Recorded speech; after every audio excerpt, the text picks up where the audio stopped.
ಸಲ್ಲಿಸ್ತೇನೆ. ಎಲ್ಲರೂ ಆರೋಗ್ಯವಾಗಿದ್ದೀರಿ ಅಂತ ಭಾವಿಸ್ತೇನೆ. ಸ್ವಲ್ಪ ಸಮಾಧಾನ ಆಗಿದೆ. ಯಾಕಂದ್ರೆ ಈ ಪ್ರಕರಣಗಳಷ್ಟು ಸಾಯಿಸ್ಗಳು ಬೇರೆ ಯಾರು ಹಬ್ಬ ಮಾಡ್ಬೇಡ, ಬಟ್ಟೆ ಹಾಕ್ಬೇಡ, ಊಟ ಮಾಡ್ಬೇಡ, ಹಾಗೆ ಮಾಡ್ಬೇಡ, ಹೀಗ್ ಮಾಡ್ಬೇಡ. ನಮ್ಮ ಪರಲೋಕ ದೇವರು ಆಗಲ್ಲ.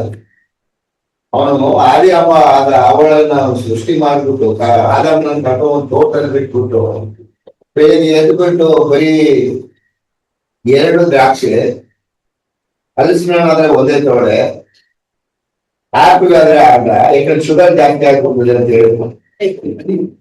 ಏನ್ ಹೇಳ್ದ? ಇಲ್ಲ ನೀವು ಅವಳಾಗೆ ಆಗೋಗ್ಬಿಟ್ಟಿದೆ. ಅವಳು ಸೈತಾನ ಹತ್ರ ಮಾತಾಡುವಾಗ ಕೆಲವೊಂದು ಸೇರಿಸ್ಕೊಂಡು ಎಲ್ಲಾ ಮರದ ಹಣ್ಣುಗಳನ್ನ ಯಥೇಚ್ಛವಾಗಿ ತಿನ್ನಕ್ಕೆ ಇರೋದು ನೀನ್ ತಿಂತಾ ಇರೋ ಒಂದಿದ್ದಾರೆ. ಪಾಪ ಮಾಡ್ಬಿಟ್ಟು ಎಲ್ಲ ಕಳ್ಕೊಂಡು ಡಾಕ್ಟರ್ ತಿನ್ಬೇಡ ಅಂತ ನೀನು ತಿಂದು ಸತ್ವೈತೆ ನೀನು ಅಂತ. ನಾವು ಕರ್ತನ ಸನ್ನಿಧಾನಕ್ಕೆ ಬರುವಾಗ ನಾವು ಎಷ್ಟು ಒಂದು ರೀತಿಯಲ್ಲಿ ಬೇಸರದಲ್ಲಿ ಕೂತಿರ್ತೀವಿ ಅಂದ್ರೆ, ಈ ನಾನು ಪ್ರಸಂಗ ಮಾಡುವಾಗ ಕೆಲವರು ಆಕಳಿಸ್ತಾರೆ, ಬೈಬಲ್ ಅನ್ನು ಭದ್ರ ಹಿಡ್ಕೊಂಡಿರ್ತೀವಿ, ಒಳಗಡೆ ಹೋಗ್ಬಿಟ್ಟದು ಬೈಬಲ್ ಅಂತೇಳಿ. ಯಾಕಂದ್ರೆ ನಮಗೆ ಆ ಕರ್ತನ ಪ್ರಸನ್ನತೆ, ಉಲ್ಲಾಸಿಸಿರಿ, ಸಂತೋಷಿಸಿರಿ. ನನ್ನ ಕರ್ತನು ಸಂತೋಷಿಸುವಂತ ಕರ್ತನು, ನಮ್ಮ ಜೊತೆಯಲ್ಲಿ ಅನ್ಯೋನ್ಯತೆ ಬಯಸುವಂತರು. ಎಷ್ಟು ಉಲ್ಲಾಸ ಇರಬೇಕು. ಇರ್ಲಿ ಬಿಡಿ. ಈ ಸಮಯದಲ್ಲಿ ನಾನು ಮಿಸ್ ನಮ್ಮ ಫ್ರಾನ್ಸಿಸ್ ಡೇವಿಡ್ 14 ವರ್ಷ ಈ ಸಭೆ ದೇವರು ನಡೆಸ್ತಾ ಬಂದಿದ್ದಾನೆ. ಅನೇಕ ವಿಶ್ವಾಸಿಗಳನ್ನ ಇದಕ್ಕೆ ಸೇರಿಸಿದ್ದಾನೆ. ದೇವರು ನಿಮ್ಮನ್ನ ಆಶೀರ್ವದಿಸಲಿ. ಇನ್ನು ಈ ಸಭೆ ಆತ್ಮಿಕವಾಗಿಯೂ ಸಂಖ್ಯೆಯಲ್ಲಿಯೂ ಅಭಿವೃದ್ಧಿ ಆಗಲಿ. ದೇವರು ಅವರನ್ನ ಹೆಚ್ಚಾಗಿ ಆಶೀರ್ವದಿಸಲಿ. ಪಾಪ ಅವರು ಅನಾರೋಗ್ಯ ನಿಮಿತ್ತ ಬಂದಿಲ್ಲ. ಆದಷ್ಟು ಬೇಗನೆ ದೇವರು ಅವರಿಗೆ ಗುಣವನ್ನು ಕೊಡ್ಲಿ, ಅವ್ರು ಮತ್ತೆ ಸೇವೆ ಮಾಡೋಕ್ಕಾಗ್ಲಿ ಅಂತ ಹೇಳಿ ನಾನು ಪ್ರಾರ್ಥಿಸ್ತೇನೆ. ನಿನ್ನೆ ನಾವು ಪವಿತ್ರಾತ್ಮನ ಬಗ್ಗೆ ಅಭ್ಯಾಸ ಮಾಡ್ತಾ ಬಂದಿದ್ದೇವೆ. ಪವಿತ್ರಾತ್ಮನ ಬಗ್ಗೆ ಕಲಿಬೇಕಾದ್ರೆ ಅದು 1-2 ಸೆಷನ್ ಅಲ್ಲಿ ಕಲಿಯುವಂತದಲ್ಲ, ಒಂದು 3-4 ನಿಮಿಷ ನಾವು ಸತತವಾಗಿ ಮಾತನಾಡ್ಬೇಕಾಗ್ತದೆ. ಆದ್ರೂ ನಿಮಗೆ ಕೆಲವು ಸೂಚ್ಯವಾದ ಸಂಗತಿಗಳನ್ನ ನಿನ್ನೆ ತಿಳಿಸಿದ್ದೇವೆ. ನಿನ್ನೆ ನಾವು ಕಲಿತಂತದ್ದು ಪವಿತ್ರಾತ್ಮನ ಆಗಮನ, ಪವಿತ್ರಾತ್ಮನ ದಾನ ನಮಗೆ ಯಾವಾಗ ಆಗ್ತದೆ, ಹೇಗಾಗ್ತದೆ ಎಂಬುದನ್ನ ನಾನು ನಿಮಗೆ ವಾಕ್ಯದ ಸಹಿತವಾಗಿ ತೋರಿಸಿದೆ. ಯೇಸು ಸ್ವಾಮಿ ಲೋಕ ಯಾತ್ರೆ ಮುಗಿಸುವಾಗ ಪರಲೋಕಕ್ಕೆ ಏರಿ ಹೋಗ್ಲಿಕ್ಕಿಂತ ಮುಂಚಿತವಾಗಿ ತನ್ನ ಶಿಷ್ಯರಿಗೆ ಹೇಳುವಾಗ, ನಾನು ಹೋಗ್ತೇನೆ, ತಂದೆ ನಿಮಗೆ ವಾಗ್ದಾನ ಮಾಡಿದಂತ, ನಾನು ನಿಮಗೆ ತಿಳಿಸಿದಂತ ಪವಿತ್ರಾತ್ಮನ ಸ್ನಾನ ನಿಮ್ಗೆ ಆಗ್ತದೆ. ಪವಿತ್ರಾತ್ಮನ ಕಳಿಸ್ಕೊಡ್ತೇನೆ. ಯಾರಿಗೆ ಹೇಳ್ದ? 120 ಜನ. ಅಪೊಸ್ತಲರಿಗೆ 1ನೇ ಅಧ್ಯಾಯ 14-15 120 ಜನ ಬಿಲೀವರ್ಸ್ ಇದ್ರು ಯೇಸು ಸ್ವಾಮಿ ಲೋಕ ಬೀಳುವಾಗ. ಅವರಿಗೆ ಪವಿತ್ರಾತ್ಮನ ದಾನ ಆಗಿರ್ಲಿಲ್ಲ. ಯಾಕೆ ಆಗಿರ್ಲಿಲ್ಲ? ಪವಿತ್ರಾತ್ಮನ ಆ ದಿವಸಗಳಲ್ಲಿ ಇರ್ಲಿಲ್ವಾ? ಇದ್ರು. ಪವಿತ್ರಾತ್ಮನ ಕಾರ್ಯಗಳಿದ್ರು. ಪವಿತ್ರಾತ್ಮನು ಇಲ್ಲಿ ವಾಸ ಮಾಡುವಂತ ಆಶೀರ್ವಾದ ಇರಲಿಲ್ಲ. ಆತನು ಪರಲೋಕದಲ್ಲಿ ವಾಸಿಸ್ತಾನ, ಈ ಲೋಕದಲ್ಲಿ ಕಾರ್ಯ ಮಾಡ್ತಾ ಇದ್ದ. ಯಾಕಂದ್ರೆ ತ್ರೈಕತ್ವದಲ್ಲಿ ಒಬ್ಬನಾದ ಯೇಸು ಕ್ರಿಸ್ತನು ನಮ್ಮ ಜೊತೆಯಲ್ಲೇ ಇದ್ದ. ಯೇಸು ಸ್ವಾಮಿ ಏನ್ ಹೇಳ್ತಾನೆ? ಯೋಹಾನ ಬರೆಸುವಾರ್ತೆ 14 7 ಮತ್ತು 8ನೇ ವಚನದಲ್ಲಿ, ನಾನು ಹೋಗದೆ ಆತನು ಬರ್ಲಿಕ್ಕೆ ಆಗುವುದಿಲ್ಲ, ನಾನು ಹೋಗುವುದು ನಿಮಗೆ ಹಿತಕರವಾಗಿದೆ. ನಾನು ಹೋದರೆ ಆತನನ್ನು ಕಳಿಸ್ಕೊಡ್ತೇನೆ. ಯಾಕೆ ನಾನು ಹೋಗ್ಬೇಕು, ಆತನು ಬರ್ಬೇಕು? ನಿಮ್ಮನ್ನ ಅನಾಥರಾಗಿ ಬಿಡ್ಲಿಕ್ಕೆ ಆಗುವುದಿಲ್ಲ. ಇಲ್ಲಿವರೆಗೂ ನಾನು ನಡೆಸಿದೆ. ಈಗ ನನ್ನ ತಂದೆ ನನಗೆ ಕೊಟ್ಟ ಕೆಲಸ ಲೋಕ ರಕ್ಷಣೆಗೋಸ್ಕರ ಪ್ರಾಣ ಕೊಡ್ಬೇಕು. ಪ್ರಾಣ ಕೊಟ್ಟ ಮೇಲೆ ನಾನು ಮಹಿಮಾ ಪದವಿಗೆ ಹೋಗ್ತೀನಿ. ಮಹಿಮಾ ಪದವಿಯಲ್ಲಿ, ಮಹಿಮಾ ಶರೀರದಲ್ಲಿ ನಾನು ನಿಮ್ಮ ಜೊತೆಲಿ ಇರ್ಲಿಕ್ಕೆ ಬರುವುದಿಲ್ಲ. ಹಾಗಂತೇಳಿ ನಾನು ನಿಮ್ಮನ್ನು ಬಿಟ್ಟು ಹೋಗುದಿಲ್ಲ. ಯಾರನ್ನ ಕಳ್ಸಿಕೊಡ್ತೇನೆ? ಪರಿಶುದ್ಧಾತ್ಮನನ್ನ ನಿಮ್ಮ ಜೊತೆಲಿ ಇರ್ಲಿಕ್ಕೆ, ನಾನಿದ್ದಾಗೆ ನಿಮ್ಮ ಜೊತೆಲಿ ಇರ್ಲಿಕ್ಕೆ ಕಳ್ಸಿಕೊಡ್ತೇನೆ. ಅದು ಕಳಿಸ್ಕೊಡ್ಬೇಕಾದ್ರೆ ನಾನು ಹೋಗ್ಬೇಕು. ಯೇಸು ಸ್ವಾಮಿ ಹೋದ, ವಾಗ್ದಾನ ಮಾಡಿದಂತೆ ಪಂಚಾಶತಮ ದಿವಸದಲ್ಲಿ ಜಾತ್ರೆಗೋಸ್ಕರ ಇಸ್ರಾಯೇಲ್ ಜನರು ಸೇರಿ ಬಂದಾಗ ಪವಿತ್ರಾತ್ಮ ಆಗಮನ ಆಯಿತು. 120 ಜನರಿಗೆ ದಾನ ಆಯಿತು, ಪವಿತ್ರಾತ್ಮ ದಾನ ಆಯಿತು. ಇದನ್ನು ನೋಡಿದ ಇಸ್ರಾಯೇಲ್ ಜನರು, ನಮಗೂ ದಾನ ಆಗ್ಬೇಕಾದ್ರೆ ನಾವ್ ಏನು ಮಾಡ್ಬೇಕು ಅಂತ ಕೇಳುವಾಗ ಅವನು ಬಹಳ ಸ್ಪಷ್ಟವಾಗಿ ಹೇಳ್ತಾನೆ. ಪೇತ್ರನು ಅಪೊಸ್ತಲರಿಗೆ 2ನೇ ಅಧ್ಯಾಯ 37-38, ನೀವು ನಿಮ್ಮ ಪಾಪಗಳು ಪರಿಹಾರವಾಗುವುದಕ್ಕಾಗಿ ಪಶ್ಚಾತ್ತಾಪ ಪಟ್ಟು ಯೇಸುವಿನ ಕಡೆಗೆ ತಿರುಗಿಕೊಳ್ಳಿ. ಕರ್ತನ ದೇವರ ಕಡೆಗೆ ತಿರುಗಿಕೊಳ್ಳ್ರಿ, ಅಂದ್ರೆ ನಿಮ್ಮ ಪಾಪಗಳಿಗೆ ಪಶ್ಚಾತ್ತಾಪ ಪಡ್ರಿ, ದೇವರ ಕಡೆಗೆ ತಿರುಗಿಕೊಂಡು ಯೇಸುವಿನ ಹೆಸರಿನಲ್ಲಿ ದೀಕ್ಷಾಸ್ನಾನ ಮಾಡಿಸಿಕೊಳ್ಳ್ರಿ. ಆಗ ನೀವು ಪವಿತ್ರಾತ್ಮನ ದಾನವನ್ನು ಹೊಂದುವಿರಿ. ಪವಿತ್ರಾತ್ಮನ ದಾನ ಆಗ್ಬೇಕಾದ್ರೆ, ಪವಿತ್ರಾತ್ಮ ಹೊಂದಬೇಕಾದ್ರೆ ನೀವು ಯಾರು ಹೋರಾಡಿ ಪ್ರಾರ್ಥನೆ ಮಾಡಿ ಅಂತ ಎಲ್ಲೂ ಇಲ್ಲ ದೇವ್ರ ವಾಕ್ಯದಲ್ಲಿ. ಪ್ರಾರ್ಥಿಸ್ಬೇಕಾದವರು ಯಾರು? 120 ಜನ. ಯಾಕಂದ್ರೆ ಇನ್ನೂ ಬಂದಿರ್ಲಿಲ್ಲ ಪವಿತ್ರಾತ್ಮ. ಈಗ ಪವಿತ್ರಾತ್ಮ ಬಂದಾಗಿದೆ, ನಾವು ಅದನ್ನ ಹೊಂದಿಕೊಳ್ಳಬೇಕಷ್ಟೇ. ಪವಿತ್ರಾತ್ಮನ ಕಳಿಸ್ಕೊಡು, ಕಾಯ್ತಾ ಇದ್ದೀವಿ, ತುಂಬಿಸು, ಕಳಿಸು. ಈ ಪ್ರಾರ್ಥನೆ ತಪ್ಪು ಪ್ರಾರ್ಥನೆ. ಯಾಕಂದ್ರೆ ನೀವು ಆ ರೀತಿ ಪ್ರಾರ್ಥನೆ ಮಾಡೋದಾದ್ರೆ ದೇವರ ವಾಕ್ಯಕ್ಕೆ ವಿರುದ್ಧವಾಗಿ ಆಗ್ತದೆ. ಅದು ಸ್ವಾಮಿ ಹೋಗಿಲ್ಲ, ಪವಿತ್ರಾತ್ಮ ಬಂದಿಲ್ಲ, ಕಳಿಸ್ಕೊಡು ಅಂತ ಕಾಯ್ಬೇಕಾದ್ರು ಯಾರು? 120 ಜನ ಮಾತ್ರ. ಆದಿಸಭೆಯಲ್ಲಿ 120 ಜನ. ಅವ್ರಿಗೆ ಕಳಿಸಿ ಆಯ್ತು. ಕಳಿಸಿ ಆದ್ಮೇಲೆ ಪವಿತ್ರಾತ್ಮ ಇಲ್ಲೇ ಇದ್ದಾನೆ. ನಾವು ಅದನ್ನ ಹೊಂದ್ಕೊಳ್ಬೇಕು. ಹೊಂದ್ಕೊಳ್ಬೇಕಾದ್ರೆ ಏನ್ ಮಾಡ್ಬೇಕು ಅಂತ ಹೇಳ್ದ ಪೇತ್ರ, ನೀವು ಪಶ್ಚಾತ್ತಾಪ ಪಡಿ ಅಥವಾ ನೀವು ರಕ್ಷಣೆ ಹೊಂದಿರಿ. ರಕ್ಷಣೆ ಹೊಂದಿದ್ದಕ್ಕೆ ಸೂಚನೆಯಾಗಿ ನೀವೇನ್ ತಗೊಳ್ಬೇಕು? ದೀಕ್ಷಾಸ್ನಾನ. ನಾವು ನಿನ್ನೆ ಗಮನಿಸಿದ್ರು, ಪವಿತ್ರಾತ್ಮ ಮೇಲೆ ಬರೋದು ಯಾವಾಗ? ರಕ್ಷಣೆ ಹೊಂದಾಗ್ಲೂ ದೀಕ್ಷಾಸ್ನಾನ ಪಡೆದಾಗ್ಲ. ಯಾವ ರೆಫರೆನ್ಸ್ ನೋಡೋದು ಅದಕ್ಕೆ?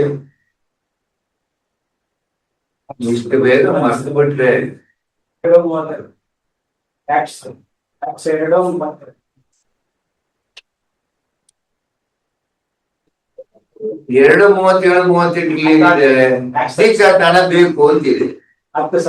ದೀಕ್ಷಾಸ್ನಾನ ಬೇಕಿಲ್ಲ. Good brother.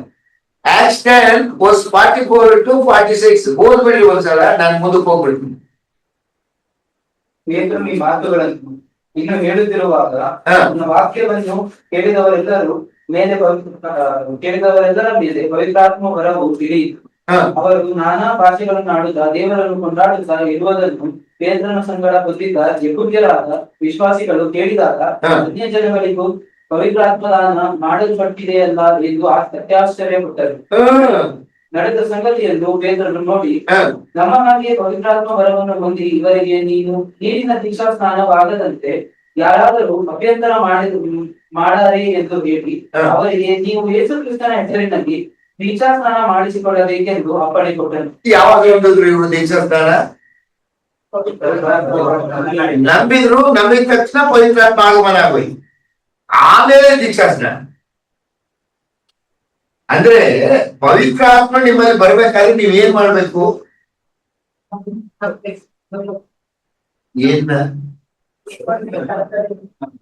ಏನಂದ್ರಿ? ಯೇಸು ಸ್ವಾಮಿನ ವಿಪರೀತ ಉದ್ದಾಗಬೇಕು. ನಾವೆಲ್ಲ ಮಾಡಿರೋ 21ನೇ ಶತಮಾನದಲ್ಲಿದ್ದೀವಿ. ಆಬ್ಜೆಕ್ಟಿವ್ ಟೈಪ್ ಈಗೆಲ್ಲ ಎಸ್ ಆರ್ ನೋ. ರಕ್ಷಣೆ ಹೊಂದಬೇಕಷ್ಟೇ. ಎಷ್ಟು ಜನಕ್ಕೆ ರಕ್ಷಣೆ ಆಗಿದೆ? ಆ 8 ಜನರಲ್ಲಿ ಪವಿತ್ರಾತ್ಮ ಇದ್ದಾನೆ? ಎಲ್ಲರೂ ಇದ್ದಾನೆ. ನೀವು ಕೇಳೋದಿಲ್ಲ, ಬೇಡಕ್ ಬೇಕಾಗಿಲ್ಲ, ನಂಬಿದ್ರೆ ಸಾಕು, ನಿಮ್ಮಲ್ಲಿ ಬಂದ ಆಗ್ಬೇಕು. ವಾಕ್ಯದಲ್ಲಿ ಓದಿದ್ವಲ್ಲ, 2 ಕೊರಿಂಥ 1:22, ಪವಿತ್ರಾತ್ಮ ನಿಮ್ಮಲ್ಲಿ ಸಂಚಕಾರವಾಗಿ ಇಟ್ಟಿದ್ದಾನೆ. ನೀವು ಎಫೆಸ 1:13 ಓದ್ತೀರಿ, ಸುವಾರ್ತೆ ಎಂಬ ಸತ್ಯವಾಕ್ಯವನ್ನು ಕೇಳಿರಿ, ಆತನಲ್ಲಿ ನಂಬಿಕೆ ಇಟ್ಟವರಾದ ನೀವು ಪವಿತ್ರಾತ್ಮನೆಂಬ ಮುದ್ರೆಯನ್ನ ಹೊಂದುತ್ತೀರಿ ಅಂತಿದೆ, ಹೊಂದಿದ್ದೀರಿ ಅಂತಿದೆಯಾ? ಅದ್ರ ಅರ್ಥ ಏನು? ಆಲ್ರೆಡಿ ನೀವು ಪವಿತ್ರ ಆತ್ಮ ಹೊಂದಿದ್ದೀರಿ ಅನ್ನಕ್ಕೆ ಗುರ್ತ ಏನು? ಯಾವ ಫಲ? ಸೀತಾಫಲ, ರಾಮಫಲ. ಏನ್ ಫಲ? ಎರಡು ಆರ್ಡರ್ ಚೇಂಜ್ ಮಾಡಿದ್ರು, ನಂಬಿಕೆ ಶುರು ಮಾಡಿದ್ರು. ಅಲ್ಲಿ ಇಲ್ಲ, ಹಂಗಿಲ್ಲ. ಏನಾದ್ರು ಫಸ್ಟ್ ಏನಿದೆ? ಪ್ರೀತಿ ಬಿಟ್ಬಿಟ್ಟು ನಂಬಿಕೆ ಹೋದ್ರು. ಯಾಕಂದ್ರೆ ಈ ಪ್ರೀತಿ ಸೆಟ್ ಆಗಲ್ಲ ನಮ್ಗೆ. ಈ ಫಸ್ಟ್ ಕೊಲೆ ಮಾಡೋದೇ ಗಂಡ ಹೆಂಡ್ತಿನ, ಹೆಂಡತಿ ಗಂಡನ. ಬೆಳಿಗ್ಗೆನೆ 2 ಸಲ ಮಾಡ್ಬಿಟ್ಟು ಬಂದಿರ್ತೀವಿ. ಹೀಗೇನೆ ಟಿಫನ್ ಮಾಡೋದು, ಅದ್ರ ಕೊಲೆ ಆಗೋಯ್ತು ಅವಳು.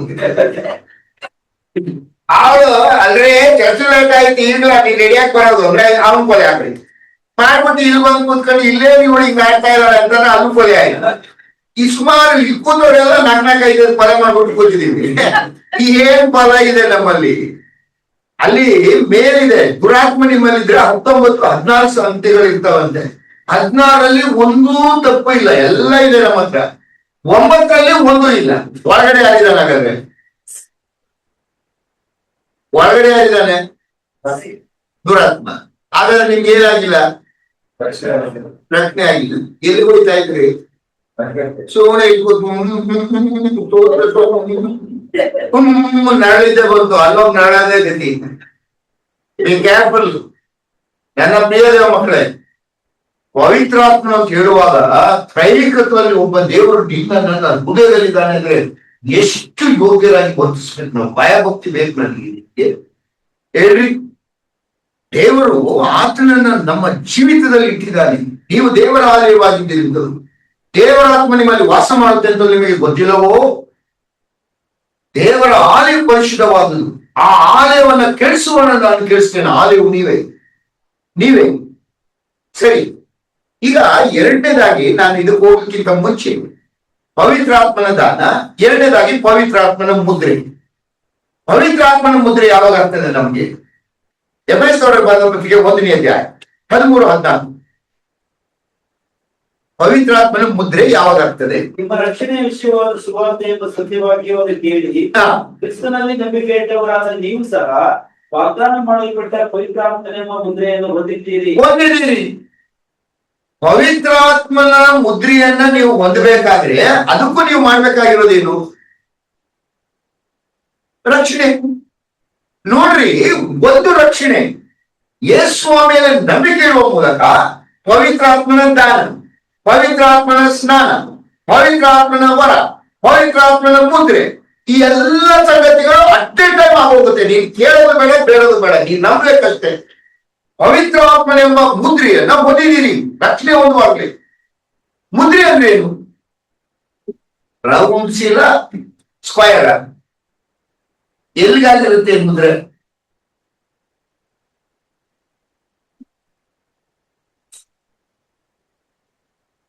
ಯಾಕೋ ಕನ್ಫ್ಯೂಷನ್ ಕಾಣ್ತಾ ಇದ್ದೀವಿ.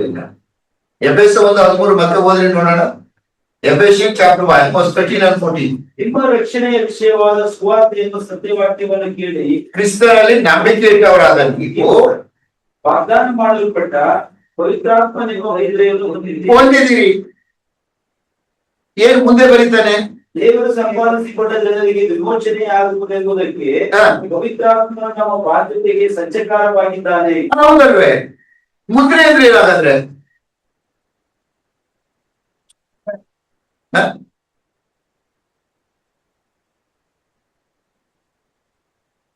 ಪವಿತ್ರಾತ್ಮನ ಮುದ್ರೆ ಆಗಿದೆ. ಎಲ್ಲಿಗಾಗ್ತದೆ, ಯಾವಾಗ ಆಗ್ತದೆ? ರಕ್ಷಣೆ ಹೊಂದುವಾಗ ಆಗುತ್ತೆ ಅಂತಿದೆ. ಎಲ್ಲಿಗಾಗಿರುತ್ತೆ ಮುದ್ರೆ?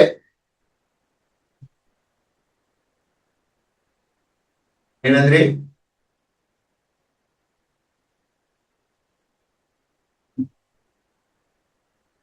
ಪವಿತ್ರಾತ್ಮನೆಂಬ ಮುದ್ರೆ ಎಲ್ಲಿ ಆಗಿರ್ತದೆ ನಮ್ಗೆ?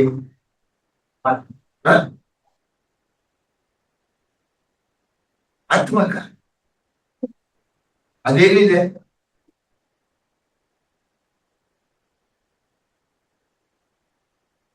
Mudri 2 Corinthians 1:22, 2 Corinthians 5:5.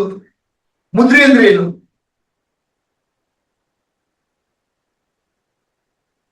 ಎರಡು Corinthians 1:22. ಅದನ್ನು ನಮ್ಮ ಮೇಲೆ ಮುದ್ರೆ ಹಾಕಿ ನಮ್ಮ ಹೃದಯಗಳಲ್ಲಿ ಪವಿತ್ರಾತ್ಮನನ್ನು ಸಂಚಕಾರವಾಗಿ ಅನುಗ್ರಹಿಸಿದ್ದಾನೆ. ಅಂದ್ರೆ ಮುದ್ರೆ ಅಂದ್ರೆ ಏನು?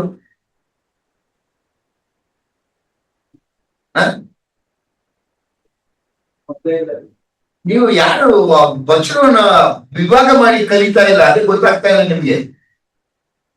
ಪವಿತ್ರಾತ್ಮನೆಂಬ ಮುದ್ರೆಯನ್ನ ಹಾಕಿ ಆತನನ್ನ ನಮ್ಮ ಹೃದಯಗಳಲ್ಲಿ ಸಂಚಕಾರವಾಗಿ ಇಟ್ಟಿದ್ದಾನೆ. ಮುದ್ರೆ ಅಂದ್ರೆ ಒಂದು ಯಾವ ಮಾರ್ಕ್ ಮಾಡ್ಬಿಟ್ಟು ಹೋಗೋದಲ್ಲ. ಪವಿತ್ರಾತ್ಮ ನಿಮ್ಮೊಳಗೆ ಇರೋದೇ ಮುದ್ರೆ. ಯಾಕೆ ಮುದ್ರೆ ಇದೆ ನನಗೆ ನಿನ್ಗೆ? 1 John 4:4. 1 John 4:4. ಯಾಕೆ ದೇವರು ಮುದ್ರೆ ಆಗಿ ಪವಿತ್ರಾತ್ಮ ನಿಮ್ಮೊಳಗೆ ಇಟ್ಟಿದ್ದಾನೆ? ಉದ್ದೇಶ ಏನು? ಪ್ರಿಯರಾದ ಮಕ್ಕಳೇ, ನೀವಂತೂ ದೇವರಿಂದ ಹುಟ್ಟಿದವರಾಗಿದ್ದೀರಿ ಮತ್ತು ಪರಲೋಕದಲ್ಲಿರುವವನಿಗಿಂತ ನಿಮ್ಮಲ್ಲಿರುವಾತನ ಹೆಚ್ಚಿನವನಾಗಿರುವುದರಿಂದ ನೀವು ಆ ಸುಳ್ಳು ಪ್ರವಾದಿಗಳನ್ನು ಜಯಿಸಿದ್ದೀರಿ. ನಮ್ಸ್ರಿ, ದೇವರು ಪವಿತ್ರಾತ್ಮನ ಮುದ್ರೆಯನ್ನ ನಿಮಗ್ ಮಾಡಿದಾನೆ ಅಂತ ಅರ್ಥ ಏನ್ ಗೊತ್ತಾ? ಪವಿತ್ರಾತ್ಮ ನಿಮ್ಮೊಳಗಿರುವುದೇ ಮುದ್ರೆ. ಏನಕ್ಕೆ ಮುದ್ರೆ ಮಾಡ್ತಾನೆ? ಇದು ದೇವರ ಆಸ್ತಿ. ಈ ಸ್ತ್ರೀ, ಈ ಪುರುಷ, ಇವನು ದೇವರ ಆಸ್ತಿ. ಸೈತಾನನೇ, ಸೈತಾನ್ ದೂತರ ಇವನನ್ನು ಮುಟ್ಟಬೇಡಿ, ಇದು ನನ್ನ ಪ್ರಾಪರ್ಟಿ. ಸೀಲ್ ಹಾಕ್ತಾರೆ, ಸರ್ಕಾರದ ಸೀಲ್ ಹಾಕ್ತಾರೆ. ಸೀಲ್ ಹಾಕಿದ್ರೆ ಅರ್ಥ ಏನು? ಇದು ಸರ್ಕಾರದ ಪ್ರಾಪರ್ಟಿ, ಇದನ್ನು ಯಾರು ಮುಟ್ಟಬಾರದು. ಸೆಕ್ಯೂರಿಟಿ, ಓನರ್ಶಿಪ್, ಅನೇಕ ಸಂಗತಿಗಳನ್ನು ಮುದ್ರೆ ತೋರಿಸ್ತದೆ. ಪವಿತ್ರ ಆತ್ಮನ ಮುದ್ರೆ ನಿಮ್ಗೆ ಆಗಿದೆ ಅಂದ್ರೆ ಪವಿತ್ರ ಆತ್ಮನ ಯಾವುದೋ ಒಂದು ಮಾರ್ಕ್ ಹಾಕ್ಬಿಟ್ಟು ಹೋಗೋದಲ್ಲ. ಪವಿತ್ರ ಆತ್ಮ ನಿಮ್ಮೊಳಗಿರುವುದೇ ಮುದ್ರೆ. ಈ ಮುದ್ರೆ ನಿಮ್ಗೆ ಯಾವಾಗ ಆಗ್ತದೆ? ಸ್ವಾಮಿ ನಂಬಿದ ತಕ್ಷಣ. ಅಂದ್ರೆ ನೀವು ಸ್ವಾಮಿ ನಂಬುವಾಗ ಏನೆಲ್ಲ ಆಗುತ್ತೆ? ಪವಿತ್ರ ಆತ್ಮನ ಏನೆಲ್ಲ ಮಾಡ್ತಾನೆ ನಿಮ್ಮ ಜೀವಿತದಲ್ಲಿ?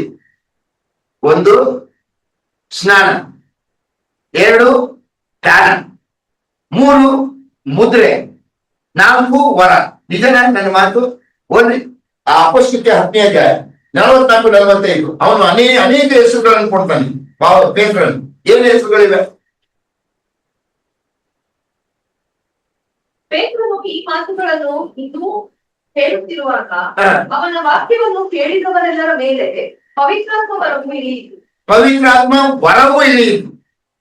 ಆಮೇಲೆ ಅವನು ನಾನಾ ಭಾಷೆಗಳನ್ನಾಡುತ್ತಾ ದೇವರನ್ನು ಕೊಂಡಾಡುತ್ತಾ ಇರುವುದನ್ನು ಪೇತ್ರನ ಸಂಗಡ ಬಂದಿದ್ದ ಯಹೂದ್ಯರಾದ ವಿಶ್ವಾಸಿಗಳು ಕೇಳಿದಾಗ ಅನ್ಯ ಜನಗಳಿಗೂ ಪವಿತ್ರಾತ್ಮ ದಾನ ಮಾಡಲಿಲ್ಲ. ವರ, ದಾನ, ಮುದ್ರೆ, ಸ್ನಾನ. ಅದೇ ಅಪೊಸ್ತಲರ 11ನೇ ಅಧ್ಯಾಯ 15-17 ಏನು ಓದ್ತೀರಿ? ಅಪೊಸ್ತಲರ 11:15-17. ಮಾತಾಡುವುದಕ್ಕೆ ಪ್ರಾರಂಭಿಸಿದಾಗ ಪವಿತ್ರಾತ್ಮ ಜ್ವರವು ಮೊದಲು ನಮ್ಮ ಮೇಲೆ ಇಳಿದಂತೆ ಅವರ ಮೇಲೆಯೂ ಇಳಿಯಿತು. ಆಗ ಯೋಹಾನನನ್ನು ನೀರಿನ ದೀಕ್ಷಾಸ್ನಾನ ಮಾಡಿಸಿದನು. ನಿಮಗಾದರೂ ಪವಿತ್ರಾತ್ಮದಲ್ಲಿ ಸ್ನಾನವಾಗುವುದು ಎಂದು ಯೇಸು ಸ್ವಾಮಿ ಹೇಳಿದ ಮಾತು ನನಗೆ ನೆನಪಿಗೆ ಬಂತು. ಅಂದ್ರೆ ಪವಿತ್ರಾತ್ಮನ ಆಗಮನ ಆಗಿದ್ದನ್ನ ಪೇತ್ರನ ಎಲ್ಲಿಗೆ ತೋರಿಸ್ತಾನೆ? ಸ್ನಾನ ಆಗ್ತದೆ ಅಂತ ಹೇಳಿದ್ದಲ್ಲ, ಅದು ಆಯ್ತು ಎಂಬುದು ನನಗೆ ಪವಿತ್ರಾತ್ಮ ದಾನ ಆದಾಗ ಅದು ನನ್ನ ನೆನಪಿಗೆ ಬಂತು. ಅಂದ್ರೆ ನೀ ಯೇಸುಸ್ವಾಮಿ ನಂಬುವಾಗ ಪವಿತ್ರಾತ್ಮ ನಿನ್ನೊಳಗೆ ಬರ್ತಾನೆ. ನಿನ್ನೊಳಗೆ ಬಂದಿದ್ದನ್ನ ನಾನಾ ಹೆಸರುಗಳಿಂದ ಕರೆಯಲ್ಪಟ್ಟಿದೆ. 1, ದಾನ. 2, ಸ್ನಾನ. 3, ವರ. 4, ಮುದ್ರೆ. ಇದೆಲ್ಲ ಆಗೋದು ಯಾವಾಗ? ನಮ್ದಾಗ